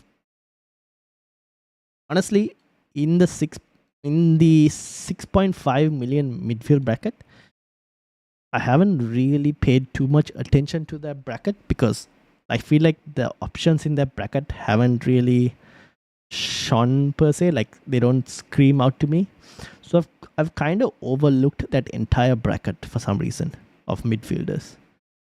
Mitoma is also someone who's very interesting, who's done pretty decently in preseason, but yeah. I think size, he performs. Would you recommend over Endai? So you already have Reinders. Do you have money in the bank? If anything, I would look towards potentially downgrading one of your expensive defenders and even upgrading Endai to even a Gakpo potentially, if possible. That's probably what I would do. That's the only recommendation I can kind of give you at the moment. It's like downgrading one of the expensive defenders and upgrading Endai to a 7.5 midfielder. Because after that, if from 7.5 and upwards, that 7.5 bracket, there are a few options. And then 8 million, no one really sticks in top of my head. Oh, there's Mbuemo and Cunha, but I would rather spend on Bruno Fernandes. And then there's Wirtz at 8.5. Happy to downgrade defender? Yeah, I don't mind if you want to downgrade defender and upgrade Endai. If you want, maybe even downgrade like Van Dijk and then upgrade Endai. It's probably what I would do. Chelsea will try to sign Guehi as well. Yeah. So you could probably go for Richards if you really wanted a Crystal Palace defender. All right. Next team. We will move to who was this? This was sent on X. This one was Combe. Combe has 99% locked. I've just gotten tired of tinkering with my team. Mayenda was Muniz, but he looks like he's Atalanta bound. Is Muniz Atalanta bound? I didn't even. Oh, he's Mayenda Atalanta. Muniz. When's the deadline? Deadline is on Friday. Friday night. Saturday morning for us. Tiger. Oh, actually no. Oh, probably Saturday morning for us. Tiger. Have a look. Yeah. Kelleher, De Kuyper, Williams, Murillo, double Forest defense. Fernandes, Tielemans, Wirtz, Palmer, Mayenda, Haaland, and Watkins. No Salah draft with Haaland. Josh King, Munoz, and Goodmanson, and Valdemarsson as the Brentford second choice if Kelleher doesn't feature. So Combe is kind of set on having Brentford goalkeeper. De Kuyper could be Munoz or even Goodmanson in the starting lineup, still slightly up in the air with that. That's completely fine, to be honest. Double Forest defense with Williams and Murillo. Fair enough. I've gone for goalkeeper and defenders. That's also fine. Amit, welcome. I have 1 million in the bank. Yokeres 2. Amit, I already reviewed your team. Becky, welcome. I already reviewed your team, Amit, but I'll bring it up later if needed. Yeah. Andy's back. Combe, thoughts on King? I see him in your draft. Do you think he could hold his place? Combe did mention that he will get a decent number of minutes. Is it just Nico Williams? What's your best 5 million defender options? I think Nico Williams is up there for defensive contributions. Other options off the top of my head, I don't think it's 5 million. I think there were 4.5s. So it was Nico Williams is one. Who else was there? 5 million. I think Lacroix. I should mention Lacroix as well. Defensive contributions. Lacroix is pretty good. I like him as well.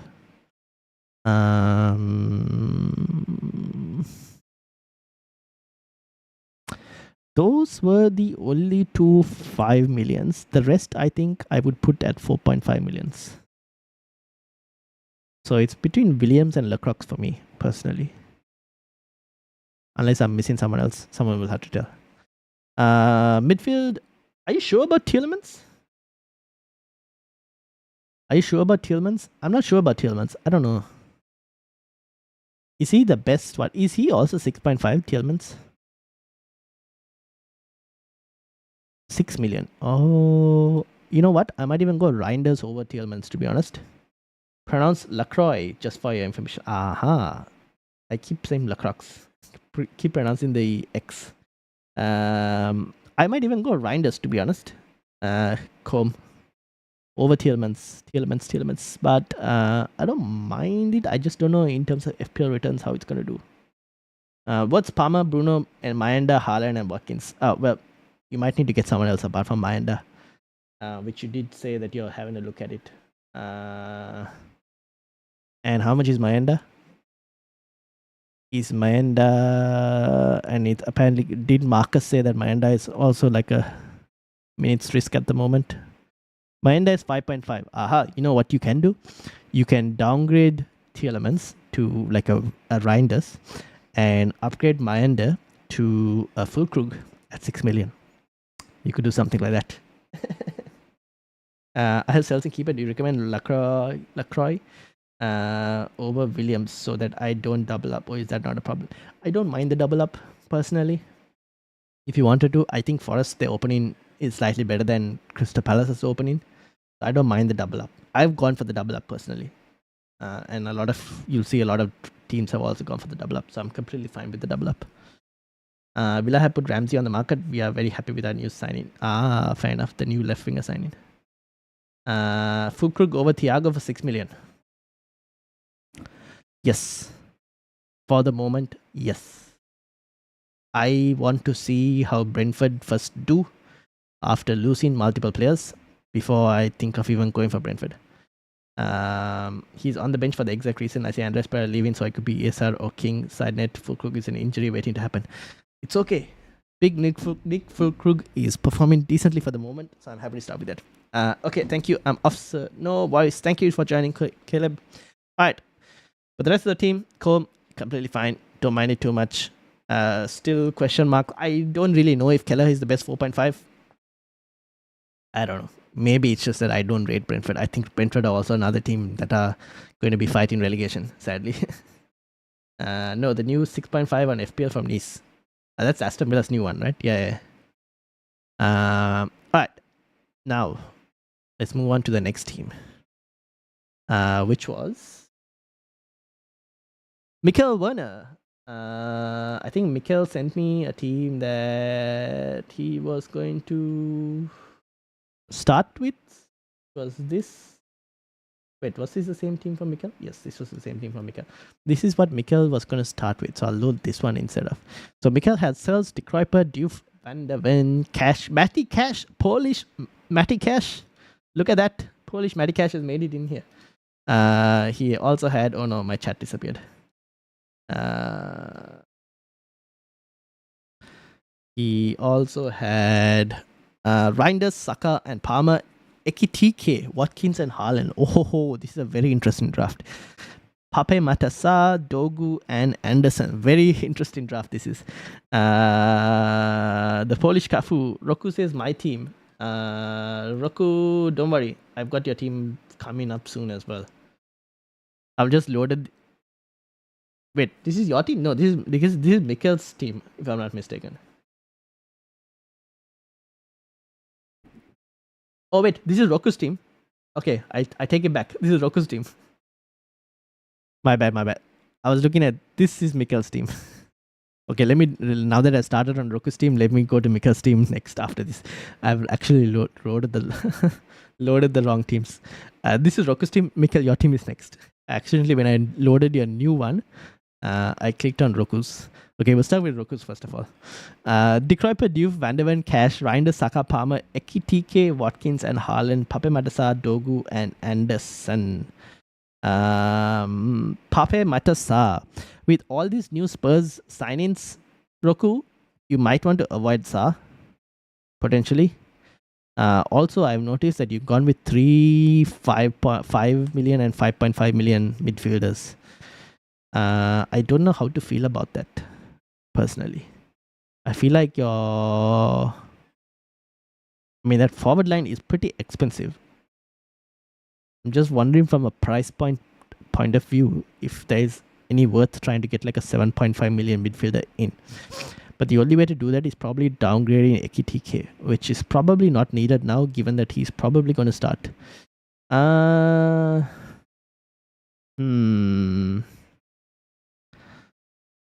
Okay, let's start with the defense. Matty Cash should play for Aston Villa. I don't mind it. I don't really think he has too much of like a rotation problem, potentially. Van der Ven, like I mentioned earlier in the stream, minutes in terms of fitness could be a slight concern. Diouf, fine. De Kruijper, fine. Patrick Dogu also, I don't mind. So Van der Ven is, keep an eye out. Sels, yes. Dubravka, okay. Matty Cash, I think should be okay for minutes. If I'm not mistaken, should be fine. I don't really see any issue with him in terms of minutes.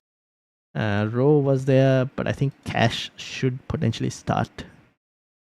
I don't think Cash will have any issues in terms of minutes. Bogard, no, I think Cash should be okay potentially. Got ahead of now Rank, great stream. Thank you, Pete. Thank you. Spurs will master a midfield between 5 players. Fair enough. Hit the like and subscribe. Yes, indeed. Don't forget to hit the like and subscribe. We're actually closing in on 2K subscribers. So if you can hit 2K before the start of the season, that'll be amazing. But we'll see. I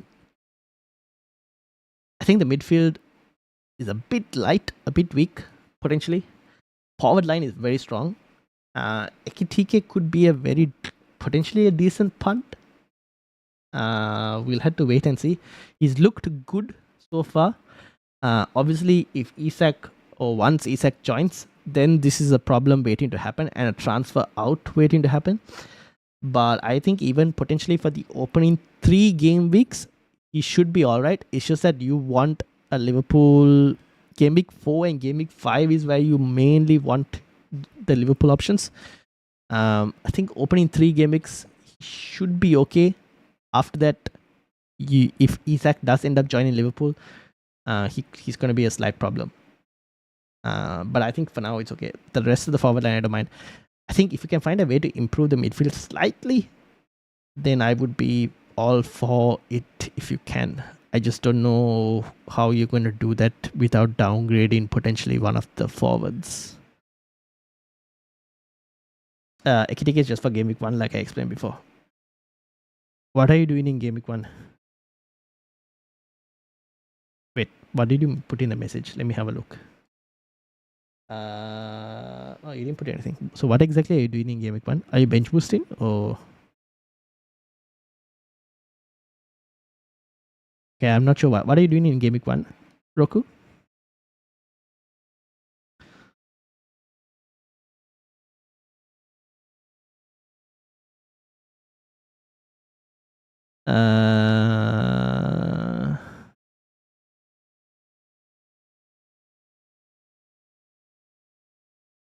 Okay, but yeah, so I'll wait for Roku's one. Let me go to got 0.5 in the bank. Gyökeres in game week 2. Okay, then okay, fair enough.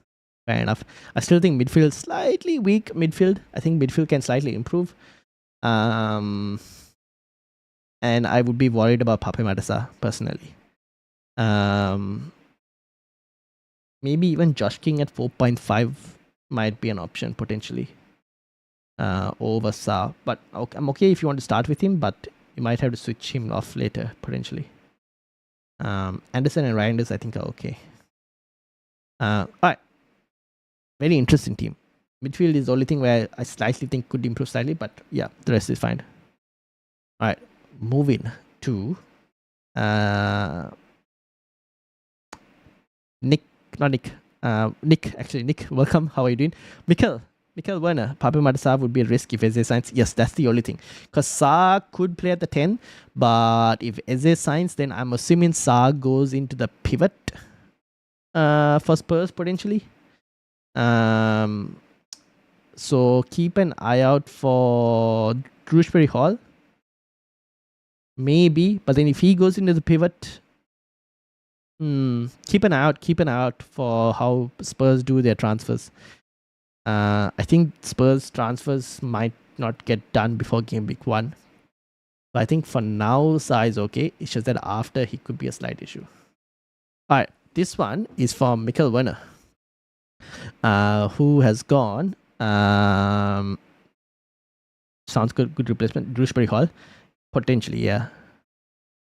This is from Mikel Werner, who's gone for Sanchez, Van Dijk, Williams, Diouf, Reinders, Anderson, Wirtz, Bruno Fernandes, Palmer, Joe Pedro, Haaland. Ooh, this is a no Salah draft as well. Collins, Esteve, Fulkrug, Big Nick Fulkrug. How is Fulkrug not starting game week 1? Wow, 50 matches in a draft league, a long slog there. Yep. Oh, by the way, I forgot to mention, now that you mentioned about draft league, we are looking to do a draft. For anyone who's interested, let me know if you're interested in doing a draft. I think if we were to do a draft, it'll probably be on the deadline day. Potentially, we'll start with a draft before deadline stream like properly kicks off. We'll start with like the draft stream, and we'll do the draft, and then we'll go on to the rest of the deadline stream. So if anyone is interested in draft, don't put it in the comments now because I might miss it out in the chat. Once the video is done, in this video, put it if you're actually interested in terms of draft, and you can join us for draft. We've got a couple who are interested. We're just looking to get a few more if possible, so that then the draft becomes interesting. So if you're interested, let me know in the comments after this video is done.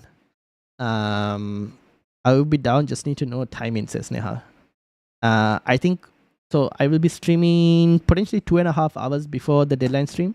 So it'll be the first half. Within the first half hour of the deadline stream, we'll try and get the draft done. That's probably, I think, where we might look to do it. Potentially. I'll have to have a look and see. It's not the best timing for Australia as well, the deadline. So maybe I'll put a post. What's the deadline time? 3:30. So that's 2:30, 1:30. So that's 1 o'clock in the morning in Sydney. Sydney managers, 1 o'clock in the morning. Are you guys okay for a draft? I don't know. I've got Nick, who's one of the... It's basically Nick and me. Tiger, I think it'll be like 12:30 potentially for him. Deadline, what time will it start? 1 o'clock in the morning. But yeah, that's Sydney time, 1 o'clock Sydney time. I'll have to get to y'all's time zone conversions. I will get that unless you guys are willing to Google search and see. All right. In terms of Mikel's team, bench boost game week 1. Oh, okay, that makes sense. Fair enough. I take it back in terms of Fulkrug on the bench.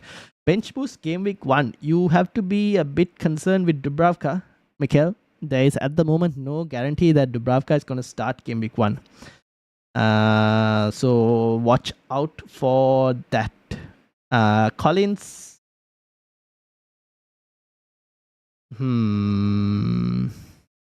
Maybe Collins could work. Have you thought of a game week 2 bench boost as well? Mikel, have you had a look at a game week 2 bench boost? Because I know Burnley have a slightly better fixture in game week 2 against Sunderland. So have you had a look at that as well? Is what I thought I'd probably ask you. Game week 2 bench boost.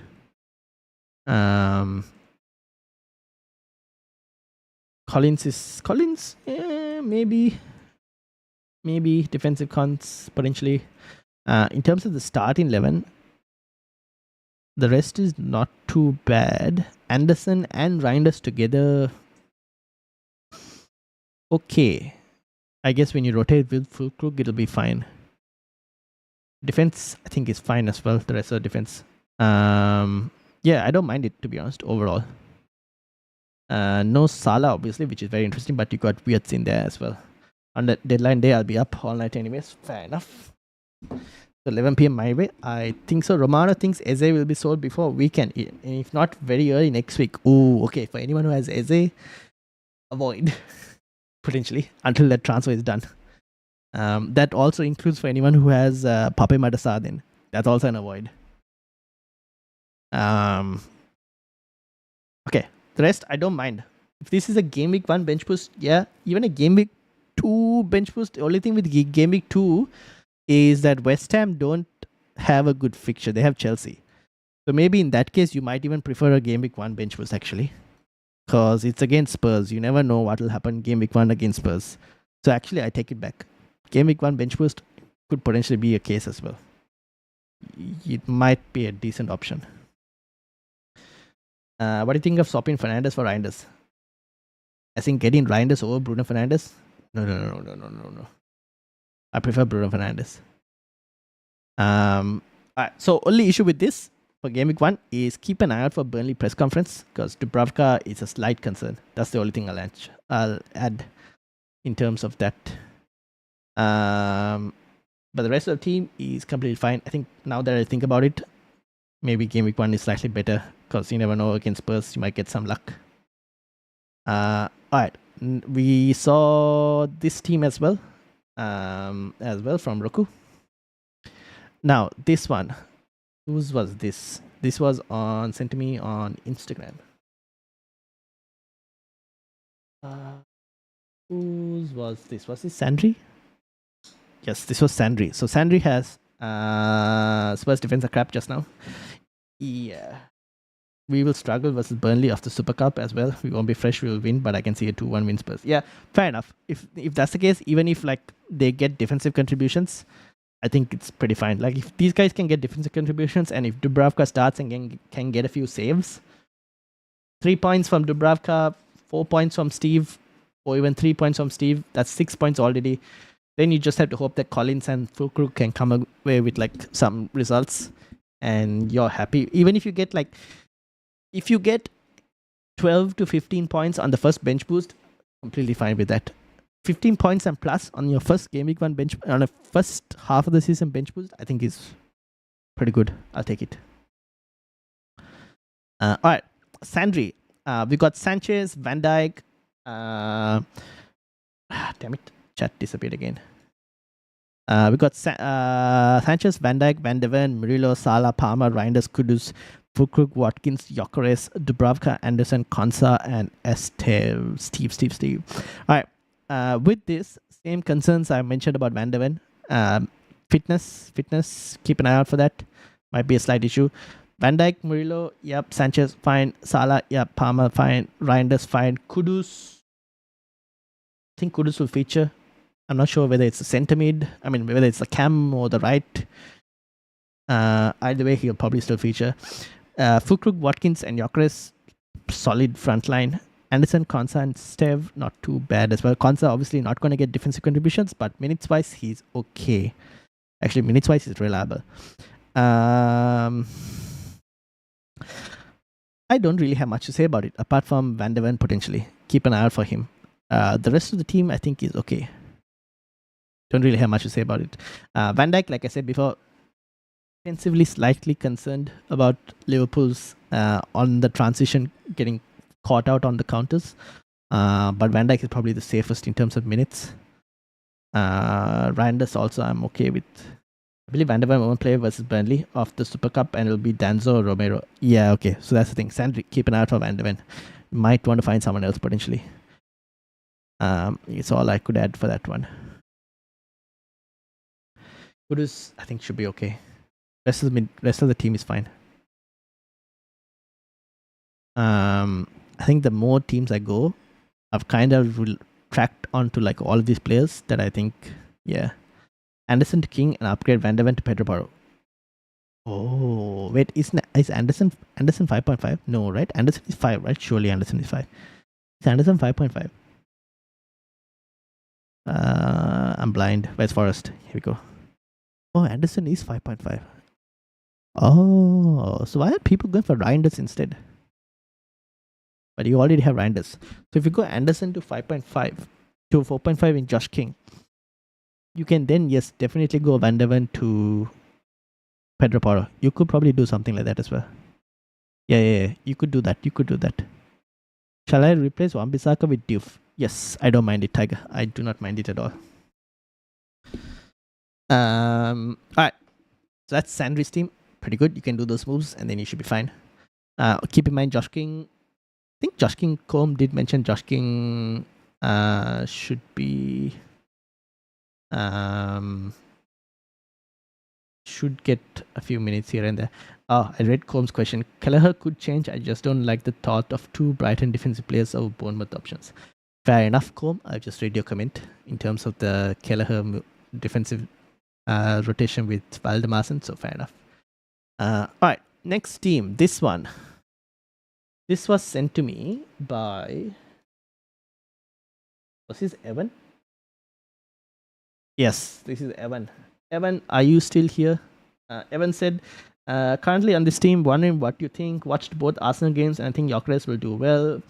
And he's been slept on. Still a slight risk though. I do think he's a slight risk. I do agree with that. Sells Porro, Dogu, Konsa, Minte, Palmer, Wirtz, and everyone see this. Yes. Palmer, Wirtz, Sarr, Gyökeres, Watkins, Haaland. So frontline is insane. Dubravka, Josh King, Reinildo, and Richards.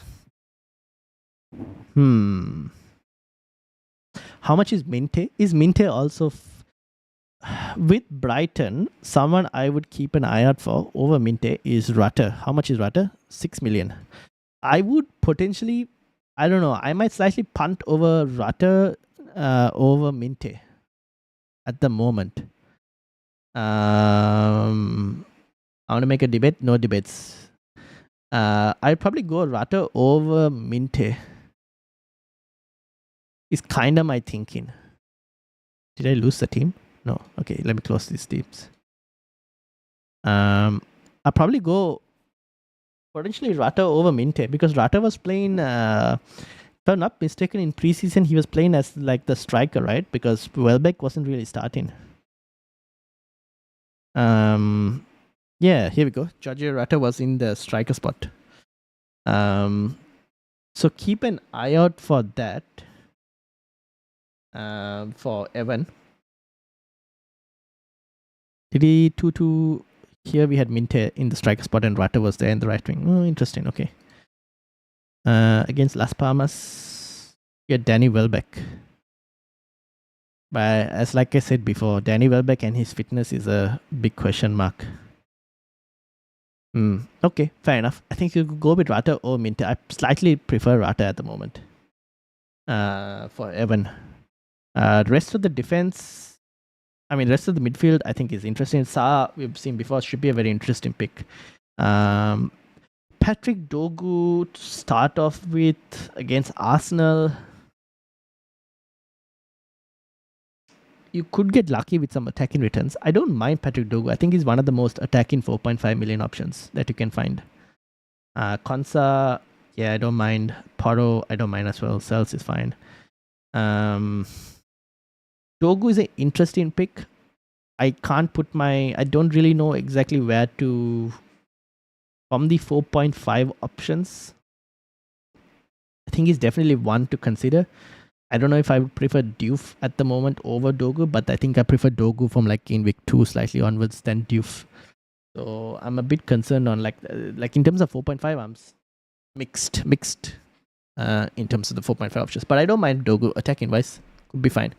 Diouf also I don't mind, but like yeah, I've gone with Diouf at the moment over Dogu because of the Arsenal fixture. But I like Patrick Dogu. He's looked pretty good in preseason. Yeah, probably Rutter. I would be very interested in trying. Numbers are very uninspiring. He was in my team till I saw his numbers from last season. Yeah, that that could be true. The only thing is Brighton, you're assuming they improve this season. His preseason, who was it? Someone on Twitter. I think there's a Brighton Twitter account that you guys should follow. Who does like this tactical analysis of Brighton. He does put some. I don't know his handle off the top of my head. I don't know his handle, but he does put some pretty interesting Brighton tactical analysis that I would probably just have a look and read through. But yeah, Minte is okay. Mitoma is probably the safer pick for minutes, but he's 0.5 more expensive. The rest of the midfield, I don't mind. This is also a no Salah draft. So again, another Haaland. It's going to be a very interesting game week one with people going for Haaland and Salah. FPL Instinctive. Yes, there you go. That's the one. So for anyone who is on X, go and have a look. He put some he actually put some pretty good in terms of Brighton analysis. He does some pretty good ones. So have a look and see. I do not watch along for United versus Arsenal. I don't know at the moment. Palmer, Watkins, Gyökeres, or Gakpo, Haaland, Joe Pedro.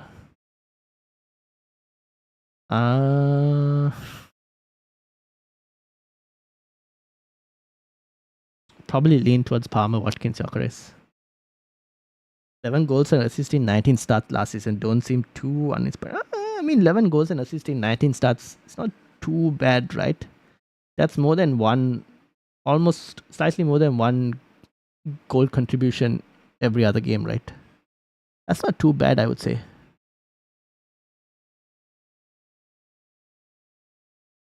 Again, we need to price, like, you can't expect a return every week from a mid-priced FPL asset. So every other week a return, it's not too bad. Just don't expect every week returns, especially given the rotation with Brighton. I'd probably say that. All right, we move on from Evan's team. Is this Marcus? Whose team is this? Going back into my notifications. This is Nehal? Nehal? Yes, Nehal, this is you. Alright, so Nehal's team. Is this fully readable? Yes, it is. Except for... Why does this keep doing... This keep happening? Let's put this here. Except for the goalkeeper that you guys can't see too much. Why? Okay, alright, I'll just put it in this size. No, actually, I'll reduce it. I'll put it like this.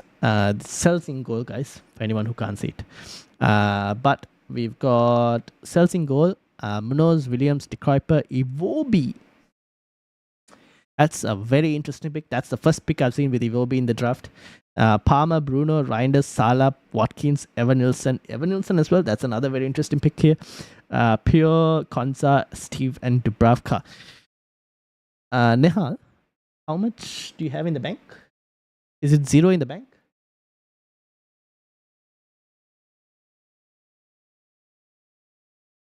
Evan Nilsson. From an attacking point of view, not too bad when you think about it, when you look at the fixtures. Let me close this. Iwobi.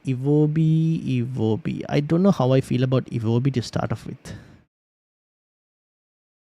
Fulham, I'm expecting Iwobi to start game week 1. It's just that from an FPL perspective, now I've owned Iwobi before in FPL, and I think that was a free hit though, mainly. Brighton, United, Chelsea. Not necessarily the easiest of starts, to be honest, Nehal. After that, Leeds, yes. Brentford, Aston Villa, Bournemouth, Arsenal. It's a tough start for Fulham, to be honest. Not necessarily the easiest of starts for Fulham. That's one thing that slightly puts me off Iwobi. Josh King is slightly different because he's 4.5, so you can't really expect too much at it. Iwobi is what, 6 million? Fulham. Iwobi, 6.5. Yeah, that's the only thing. I'd probably expect a slightly better fixtures for Iwobi. If he was at 6.5, I slightly want more. Evan Nilsson, I don't mind Evan Nilsson. Prefer Stan Larsen over Evan Nilsson. I mean, I rate Bournemouth as a good team. They've obviously been hammered defensively in terms of lost all their defensive players, but I don't mind them. Fixtures are pretty decent as well. And Larsen, yes, I might even prefer to start off with Fulkrug slightly. You could also go, if you can go Mateta. Is Mateta 7 million? If Mateta is 7 million, I would go Mateta over Evan Nilsson. Mateta is 7.5. Iwobi plus Evan Nilsson can be Minte plus Mateta. Oh. Yeah, you could do something like that. Save 0.5 and go Rodgers and bench him game week 1.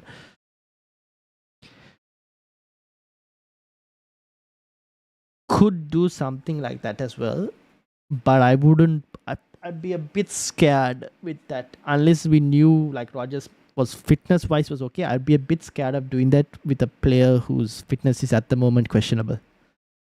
I'd rather spend the transfer to get him in once I know he's properly fit than start with him and potentially even risk the price fall from Rodgers.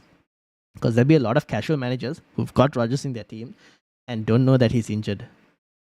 So that's why. Play pure against Everton. Yes, you could do that. I don't mind it, to be honest. I do not mind it. I think Leeds are going to shock a few teams in the Premier League and maybe shock a few FPL managers as well. So I don't mind it. Until obviously Leeds sign a striker and then he's a bit of a problem to deal with. But opening 3 game weeks, it's not too bad. But yeah, Iwobi, Evan Nilsson, I think you can slightly adjust that a bit. The rest is fine. I don't mind the rest of the defense and the midfield and the attack. The rest is completely fine. Also, I am set on Reinders. Him at Milan was sensational as a box crasher. Yes, I'm also set on Reinders at the moment. So I also don't mind. Not going to disagree there. Alright. So that's it from the house team. This one is from plus he's underrated for Defcon. He'll get recovered. I did see Reinders' Defcons from Milan. But what did I hear about him? I don't know. I heard something about Reinders and Defcon from Milan. I don't remember what it was, but yeah, I think it'd be okay. I still don't think he's going to get you too many Defcon. He plays for Man City. They hold the ball too much. That he's probably not going to get you too much Defcon. So don't expect it too much. Is all I'd say. Alright, this is from Rohan. This is his first team. Sanchez, Frimpong, Entnuri, Milenkovic, Wirtz, Saka, Parmasar, Delap, Gyökeres, Ekitike, Baleba, De Kruijper, Wan-Bissaka, Dalo. Baleba minutes at the moment with all the transfer rumors going about. He is a massive question mark, so I wouldn't get Baleba. I'd probably avoid Delap. I would avoid as well because at this moment it seems like Joe Pedro will start. So those are the 2 players I would avoid. Midfield is fine. Defense, I think, is fine as well. Frimpong, I think for the moment is okay until Connor Bradley is fit and then you're having a minutes discussion issue with him.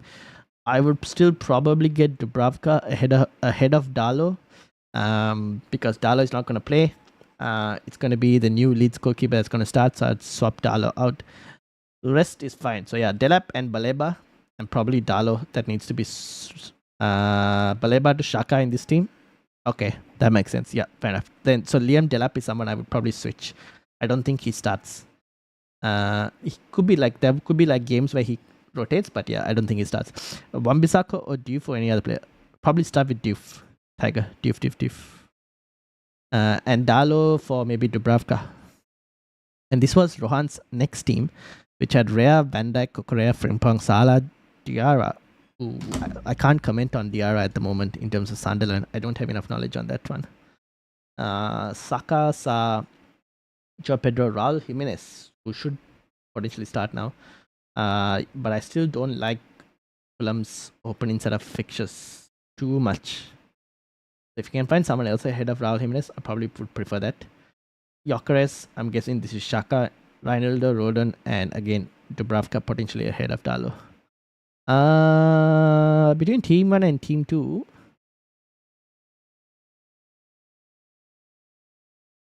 so this is one with Salah.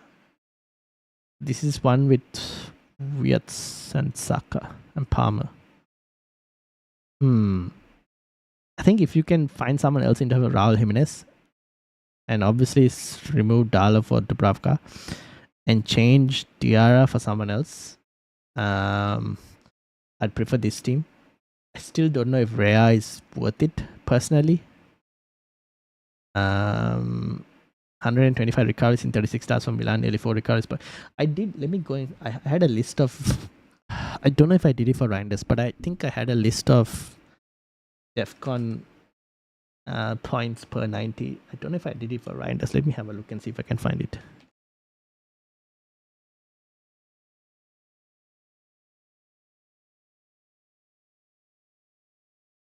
Nope, I don't think I had it. Okay, I can get it up later. After I looked at all the teams, I'll bring up Reinders from FPRF. We can look at per 90 data. So yeah, Rohan, if you can replace Diarra with someone else, and Jimenez potentially, because I don't know, Jimenez's fixtures I don't prefer too much to start. Diarra to City mid, Raul to maybe Fulkrug. Yeah, probably like something like that. Prefer that slightly. The rest of the team is fine. Double Liverpool defense, I am not a fan of double Liverpool defense. If you wanted, I'd rather go and get a Arsenal centre half alongside maybe either Van Dijk or Frimpong, maybe Van Dijk, and then I would replace Rea with a 5 million goalkeeper. For example, whether Sanchez or Sels, I'd do something like that instead, rather than start with double Liverpool defense. I don't think Liverpool defense at the moment is strong enough for you to start with double Liverpool defense. That's my personal viewpoint on Liverpool's current defense. Like as a team, they're amazing, but they can be found out. If you watch the preseason games of Liverpool, on the transition, they are suspect. So I probably might swap to an Arsenal defender, then you remove Rea out, and then you get maybe another goalkeeper. This team want to rotate with Arsenal defense, maybe Skelly.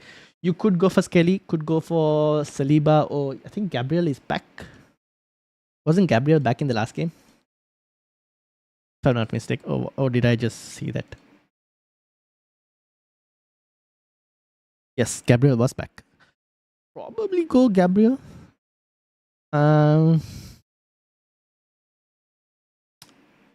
Potentially, if you wanted to. And then you drop Rea, go for a 5 million goalkeeper, and then if you wanted, you can use the cash, depending on what you have with the rest of the cash, to do something. Alright, so that's Rohan's 2 teams. Could even go Forest goalkeeper, something like that. Alright, this one is from, I believe, Marcus, FPL Batman.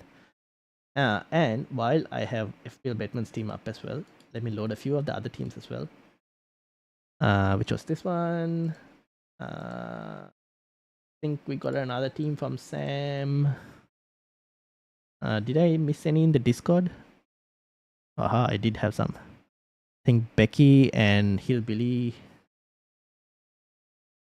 So we'll put Hillbilly's team here, and I think we had Becky's team as well. Over here. This is Rohan, Sam's second team, so I'll get that up. This is Tiger's second team, so we'll have a look at second team. So we'll have a look a bit slightly later. We'll put these ones. So we got Marcus. I think I have one. We have Will as well. Alright, so we have Marcus, and then we follow that with Bapoops. Who's Bapoops? Anyone here? Bapoops? Alright, so this is Marcus. Mubin, welcome as well. How's Zubamendi? Zubamendi, probably slightly, I don't know, Arsenal midfield, apart from Saka, I don't know. Zubamendi, you could potentially, but I prefer Reinders potentially over Zubamendi. Okay, can everyone see this? Yes, everyone can see this except for... There we go. Alright, so this is Marcus, who's got a bench boost in game week 2 with Kelleher, Murillo, De Kuyper, Tarkowski, Salah. Is that Harry Wilson? Palmer, Saka, Mateta, Watkins, Fulkrug, Josh King, Richards, Hartman, and Dubravka. Now, Fulham. Who do Fulham play game week 2? They play United. Ooh, interesting. But United have been suspect as well from set pieces. Which does Harry Wilson take set pieces? Is the question. Is Combe still here? Might have to give me the Fulham perspective. Whether it's him on set pieces or is it Iwobi on set pieces? Josh King, yes. Salah, Palmer, Saka, yep. Mateta, Watkins, Fulkrug, yep. Murillo, De Kuyper, Tarkowski, yep. Kelleher, yep. Fine. Dubravka, fine. Dubravka has a good fixture. I think Hartman also. Burnley have a good fixture in game week 2. Yes. Hartman, Burnley. Here we go. Where does Hartman play? Left back. Okay. Fair enough. Gone for the more attacking over Steve. Interesting. Differential player in Hartman over Steve. Richards is fine. King is fine. Dubravka is fine. Double Fulham is the interesting one. Against United, it could work out. If Wilson has set pieces as well, I think it's pretty interesting. Zubermendi is a one to watch, says Tiger. Yes, indeed. Thoughts on Mitoma? I don't mind it, Simon. I don't mind it. MFZ just sent mine. Alright, I'll load yours as well, MFZ. Give me a few minutes. This is a very interesting one. Obviously, game week 2, which means Saka is up there for captaincy consideration.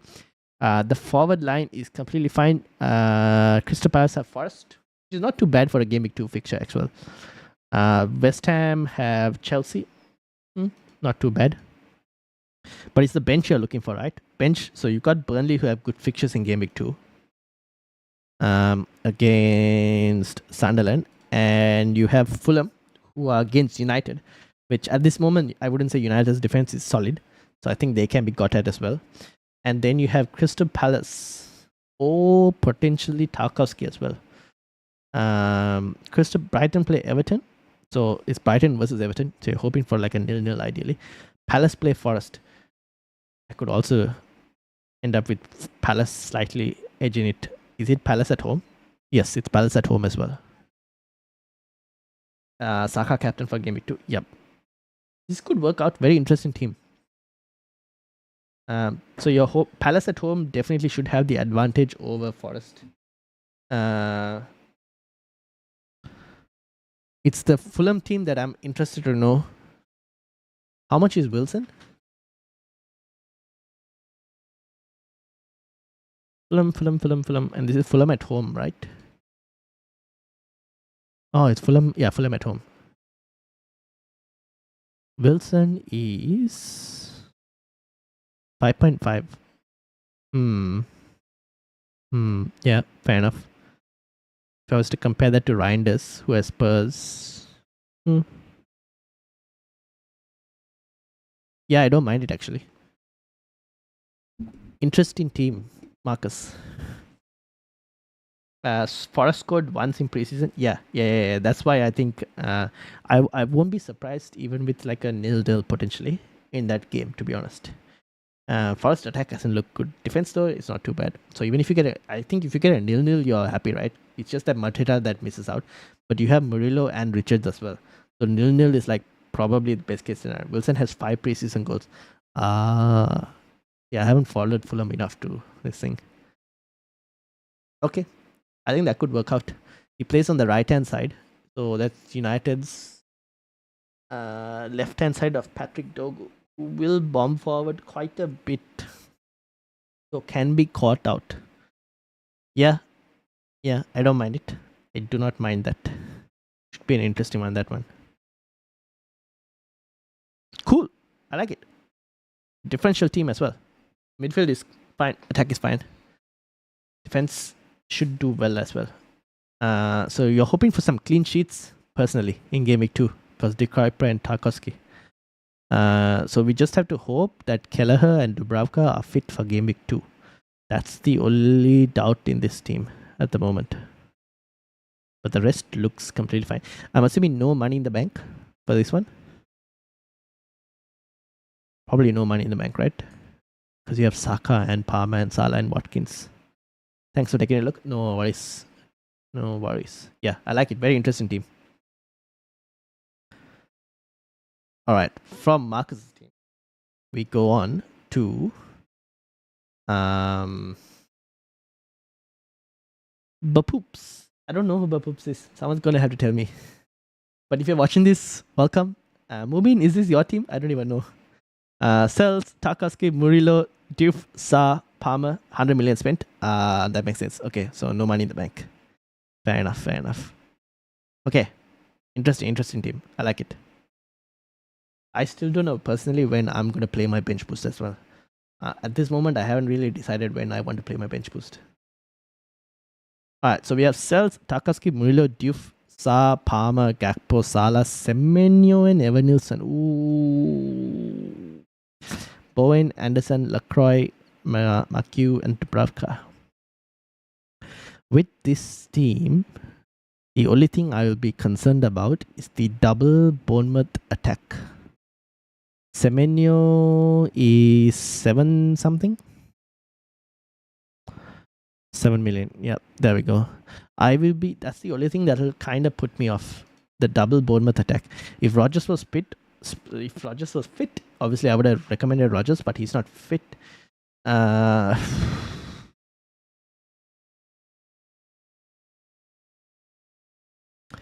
really say Eze as well because now he's rumored to go somewhere else. You've already got Gakpo. 6.5 maybe. I think you could downgrade to a 5.5, but if you downgrade to a 5.5, where do you spend the money? There's a potential you downgrade to a 5.5. So that's a 1.5. 7, 8. 0.5 short for... Actually, you know what? You can downgrade Semenyo and upgrade Evanilson. That's also another option. Bapoops, welcome. Here you go. You're in the chat. Semenyo would be Rodgers if fit. Okay, fair enough. At the moment, I'm going to assume Rodgers is not fit. United getting 38 clean sheets, Ryan. No, they're not. Okay, at the moment, I'm going to assume Rodgers is not fit. So you might want to have a look at potentially someone else as well if possible. The rest of the team, I don't mind. If you really wanted, you could... 7.5, yeah. 7. Damn it. You have 0.5 in the bank. Oh. If you had 0.5 in the bank, you could downgrade Semenyo to a 5.5 and upgrade Sa to a Wirtz as well, potentially. But then you have Gakpo as well. So I don't know if you want to... Triple Liverpool, probably not. No, never mind. I take it back. Evanilson is 7. Actually, no. You can downgrade Semenyo and upgrade even Evanilson to a Watkins. Yes, you could even do something like that. That's up to you in terms of if you want to do it though. Where you go like Watkins and a 5.5 million midfielder like a Reinders, potentially. That's another option. The rest of the team, I don't mind. Bournemouth, honestly, they should be fine. It's just that they've lost a lot of the defenders that I think I would want to wait and see how they adapt. Their preseason also wasn't spectacular by any means. Also seems like Dango wants to leave as well. There are rumors of that. Up to you, Bapoops, in terms of what you want to do. The rest of the team, I don't mind actually. Looks pretty good. But yeah, if Rodgers is fit, then go for Rodgers over Semenyo. And then in that case, you can keep Evanilson as well.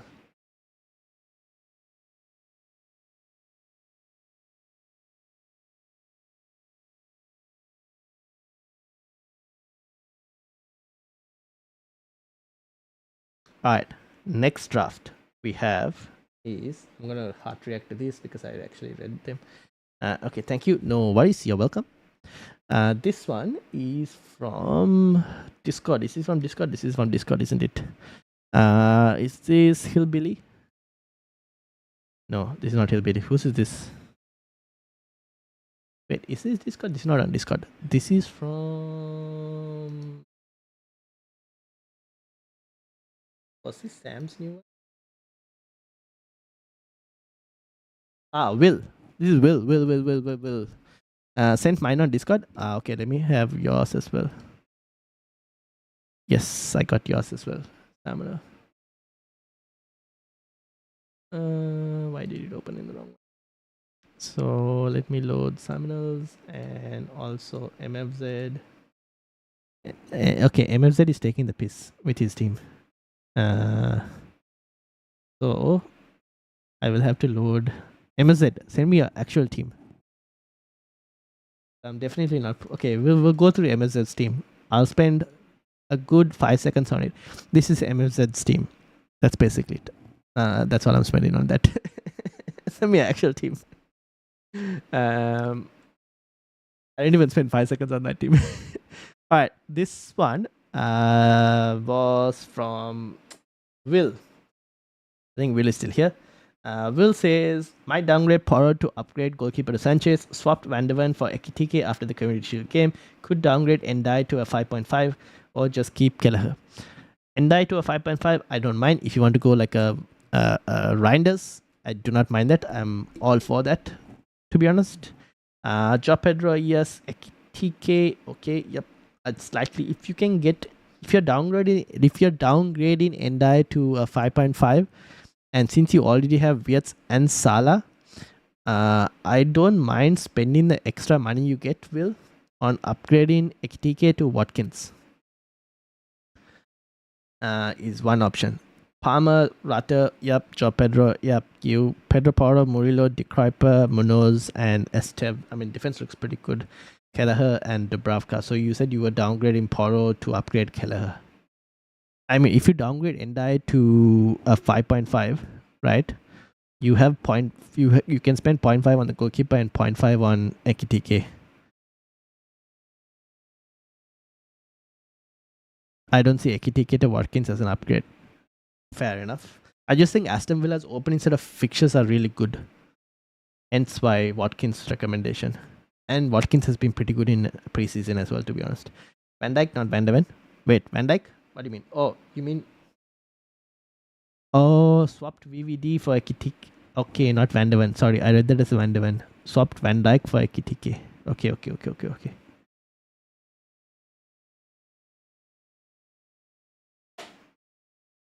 Might prefer this now looking at it. Okay, so this is what you're actually now looking at.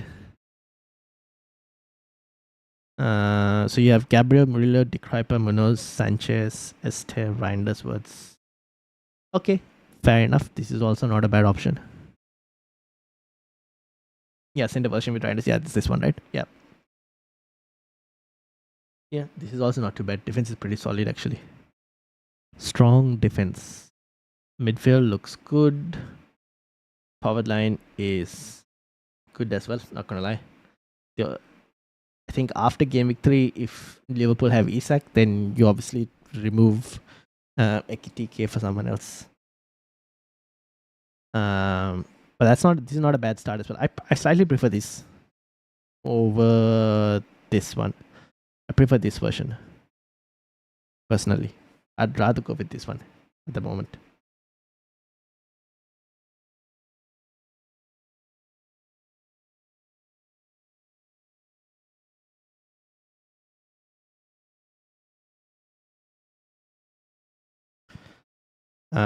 Cool.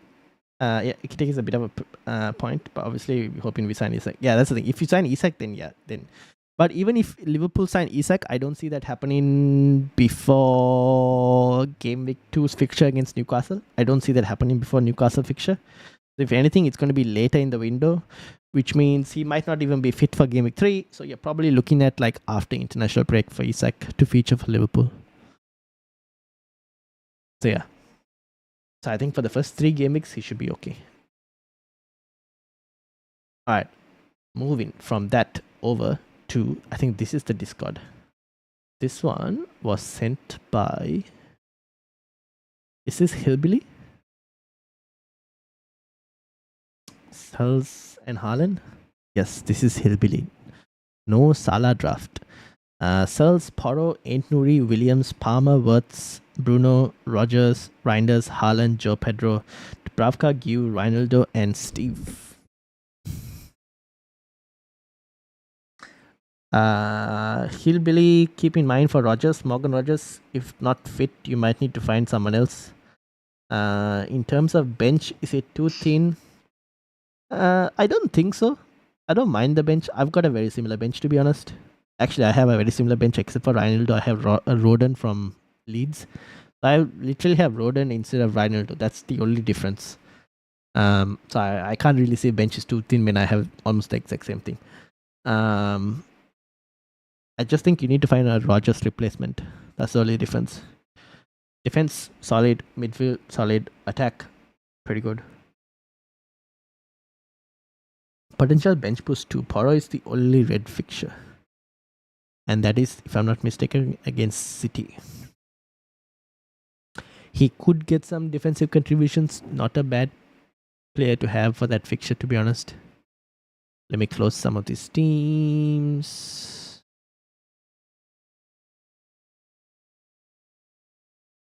Munoz would be better, but Palace have midweeks on the jump now. They are confirmed for Conference League. Yes. So they have a midweek fixture between Game Week 1 and 2, and then they have a midweek fixture between Game Week 2 and 3, which is like the qualifier for Conference League.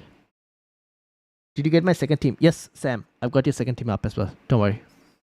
Actually, I should hard react on that second team. I think I have it up. I've got yours and Tigers.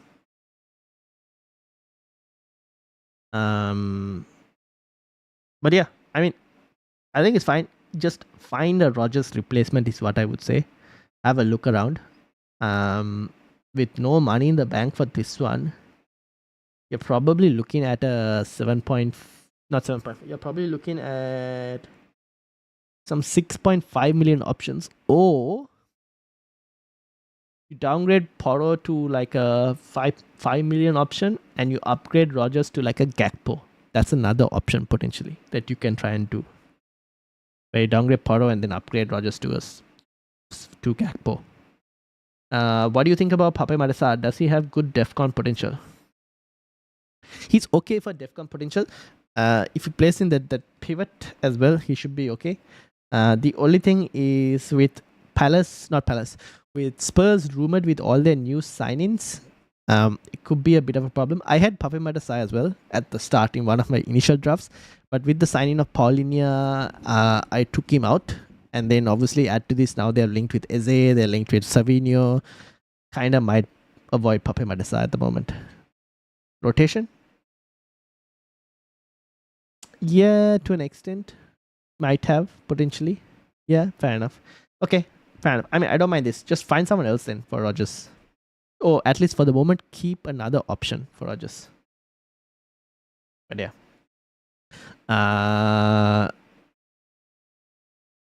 This is the one with Pape Matar, which is, I think this one is, why do I keep doing this? This one is from Shane says, thank you. No worries. Rogers is bulletproof. I bet our first draft pick he starts Game Week 1. We'll have to wait and see. This one is from Becky. Becky, are you still here? So this is from Becky. Becky's gone with Kelleher, Van Dijk, Williams, Rodon, Wirtz, Sa, Pape Matar. I would avoid at the moment Reinders, Salah, Malen. With Malen, obviously preseason he's done well. I think he should be okay to start with, especially if Rogers is injured. But with the rotation and everything, I would still be slightly put off by Malen. Did he start against Villarreal? No, he didn't, right? He came off for Watkins. So I would be a bit cautious, Becky, with this one, with Malen and Sa. Watkins, Haaland, yes. This is a Haaland and Salah draft. That's very interesting as well. Defense bench is fine. I don't mind it. Van Dijk, Williams, Rodon, Kelleher. Yup. I think Sa and Melon, you have to be a bit cautious with that. I think because you have Salah and Haaland both, obviously the midfield is slightly compromised in terms of utility, in terms of like the options. But yeah, I think Melon and Sa, you might need to have a look around and see what you can do to try and find different options. How much is Melon? Melon is... Where the hell is Melon? 5.5.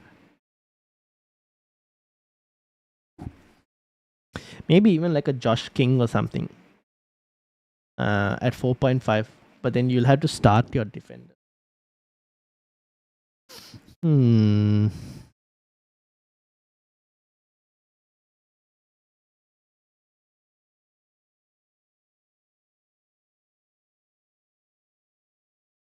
Might have to have a look around a few options and see just in case, because I'm not sure about Malon's and Sa's rotation / minutes for both of them.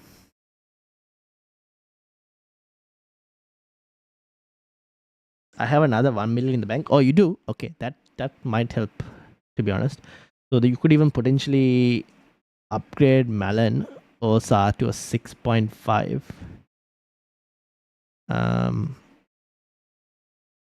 You could upgrade one of them to like a 6.5 option. I think Ismail Sa has been one that has been in these drafts. Ismail Sa has been one. We've seen a couple Rutters or Mintes from Brighton as well.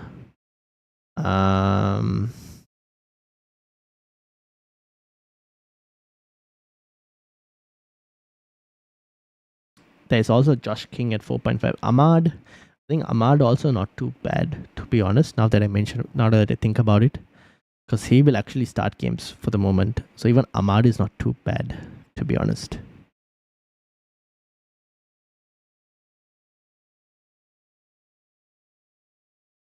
So maybe you can upgrade like Malon to a 6.5. And then Sa is 5 million, isn't he? With Papemada Sa, I'd say monitor Spurs and their transfer window at the moment. But you might be able to even go Xhaka from Sunderland, potentially at 5 million. Xhaka from Sunderland could also potentially help. That is another option that you could have a look at. So yeah, that's probably where I would like slightly look about in terms of player options.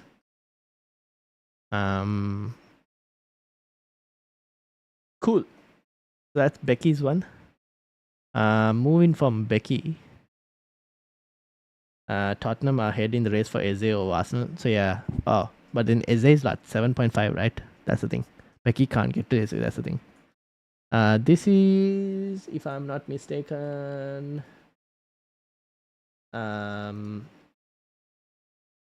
Sam, yeah, updated draft: Sanchez, Pedro Porro, Diouf, Tarkowski, Williams, Reinders, Palmer, Salah, Wirtz, Bruno, Watkins, Richards, Krupi Jr., and Gu and Dubravka. Forward line is definitely taken a hit in terms of the 5-4-1. My second team, yeah. Your forward line has taken a hit. How would I even upgrade this forward line? You'll need like a 1.5 million to get to Fulkrug. Or you need a 1 million to get to like Pio.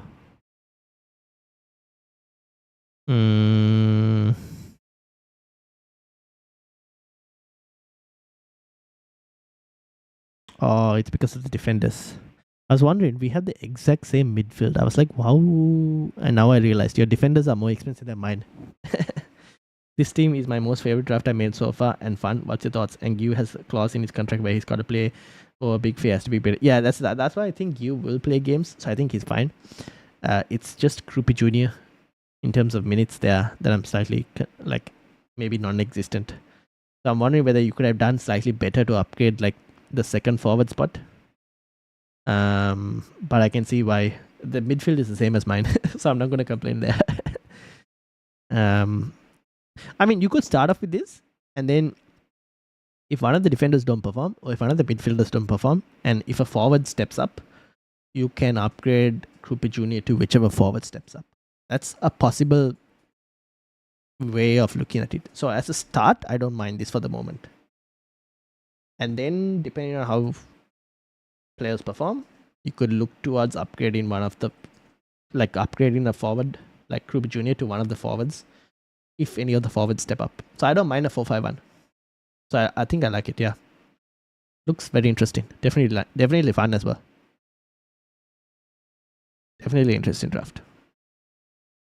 Yeah, looks like I'm pretty much set for the others besides these two, says Becky. Yep. I don't like the strikers right now, not gonna. Yeah, fair enough. I don't mind it as well. Yeah, I agree. Alright, looks pretty good. And then the next one I had was Tigers updated draft. So Tigers updated draft had Petrovic, Murillo, Van der Ven, Van Bissaka, Palmer, Saka, Wirtz, Bruno, Mateta, Joe Pedro, Gyökeres, Xhaka, De Kuyper, Esteve, and Dubravka. Tiger, I think you were asking Van Bissaka or Diouf. I prefer Diouf at the moment, but I don't mind Van Bissaka as well if you wanted to. Do you have other options for Van der Ven, Tiger, if possible? If you can find another option for Van der Ven, I'd probably look at that.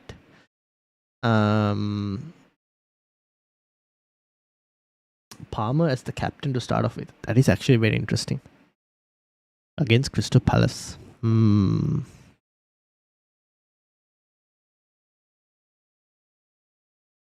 Yeah, maybe. Could work out.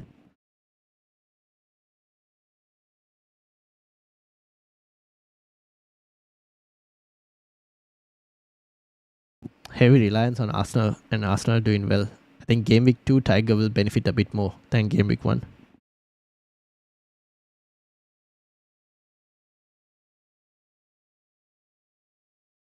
Van der Ven is someone that I might look, potentially you might have to keep an eye out for. Tiger. That's the only thing. The rest of the team looks pretty good. I like it. Game Week 1 captaincy is going to be very interesting. Palmer is very interesting. I should probably do a captaincy video later. But yeah. Cheers, mate. I'm going to go sleep. A big help. No worries. But yeah, looks pretty decent, Tiger. Alright, we'll move on. I want to try and finish it up as well because it came very late here. This is from Discord, which is Simonal. This one is this Simonal? Yes, this is Simonal. So Areola, De Kuyper, Van Bissaka, Van der Ven, Wirtz, Neto, Bruno Fernandes, Mitoma, Watkins, Haaland, Gyökeres, Adingra, Dogu, Esteve, and Dubravka. Now, Simonal, West Ham have signed a new goalkeeper. So Areola is probably not going to be first choice for too long. So you might have to keep an eye out for that. He could actually lose his spot potentially. So he might have to make a move. Maybe I would go and look for another goalkeeper instead. De Kuyper, Wan-Bissaka, yeah, fine. Van der Ven, keep an eye out for PSG and how Van der Ven plays. If he plays 90 minutes against PSG, I'd be a bit skeptical of him starting Game Week 1 against Burnley. What's Bruno Fernandes, Mitoma, yes, Neto. How much is Neto? I don't know with Neto. 7 million. I'm just wondering if you have a better 7 million.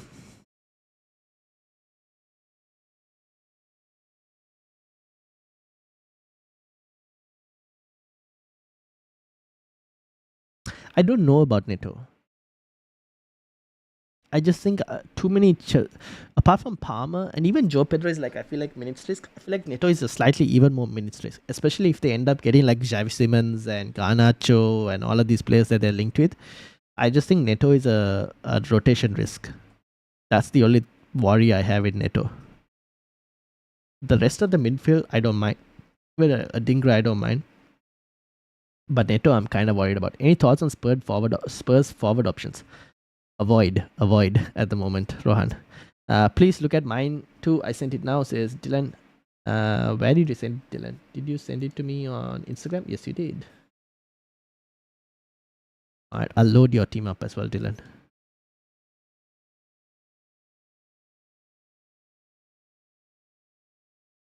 So yeah, so Samuel, I think keep an eye out for. So Ariola, you probably need to kind of find a different goalkeeper because he might lose his spot. And Neto, Ariola, and potentially Van der Ven, have a look at his minutes against PSG. The rest of the team, I don't mind. I think the rest of the team I am okay with, completely fine with. It's just those three players, have a look at and monitor them, is what I would say. Anything else? No. Adingra is also fine. Don't mind it too much. Be a very interesting pick. Yeah, I've got your team up, Dylan, which is probably the last team actually for the day. I think I have seen every other team for today. Yes. Alright, we'll end it with Dylan's team. That's the last team for today. Nothing else. Have I missed anything else? Nope, I haven't. Instagram, Dylan's is the last one. Yep. Alright. We'll end it with Dylan's team. Obviously MFZ sent this team, but he's playing the MFZ is joking. Alright. But yeah. Simon, keep an eye out for those three. That's the only thing. The other options are actually pretty good, solid. And we'll end it with Dylan, who has Sanchez, Van Dijk, Pedro Porro, Williams, Sa, Palmer, Salah, Wirtz, Shrewsbury Hall, Sesko, Watkins, Anderson, Esteve, and Gue, and Dubravka. Sheshko has entered the team. Okay, so Dylan, with this, I don't know if Sheshko will start game week 1 personally. He hasn't really gotten much preseason, plus not played for United at all. And based off how Brian Mbeumo was integrated into United, I would be surprised if Sheshko started game week 1 personally. If anything, he probably comes off the bench, is kind of my thinking. So at the moment, I don't mind if you were to even avoid Sheshko. I think he's a player we might end up looking at for FPL a little bit later, but not at the start maybe. Defense, completely fine. Don't mind it too much. Van Dijk, defensively could be a bit caught out, but I don't mind. Salah, Wirtz, Palmer, yep. Sa should be very interesting. Shrewsbury Hall as well is an interesting option. How much is Shrewsbury Hall again? Was he 5 million? Everton, Shrewsbury Hall, 5 million. Yeah, could be a very interesting option. Anderson is fine, Steve fine, Q fine. Yeah, I think Sesko is the only one. I don't think he's going to start, Dylan. That's the only thing I could mention. So he's someone that maybe you start with someone else, and then maybe like even game week 3 against Burnley, you probably get him in for that fixture potentially.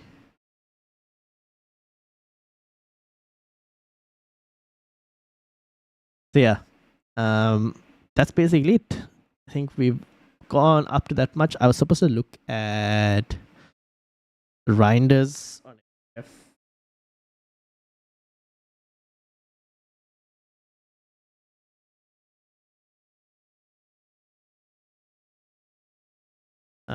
For his per 90 defensive contributions last season. Where do I even find it? Stats by domestically. Passing, no. Defensive actions, here we go. Toggle per 90. Defensive actions against Milan per 90 for Reinders. So 0.75.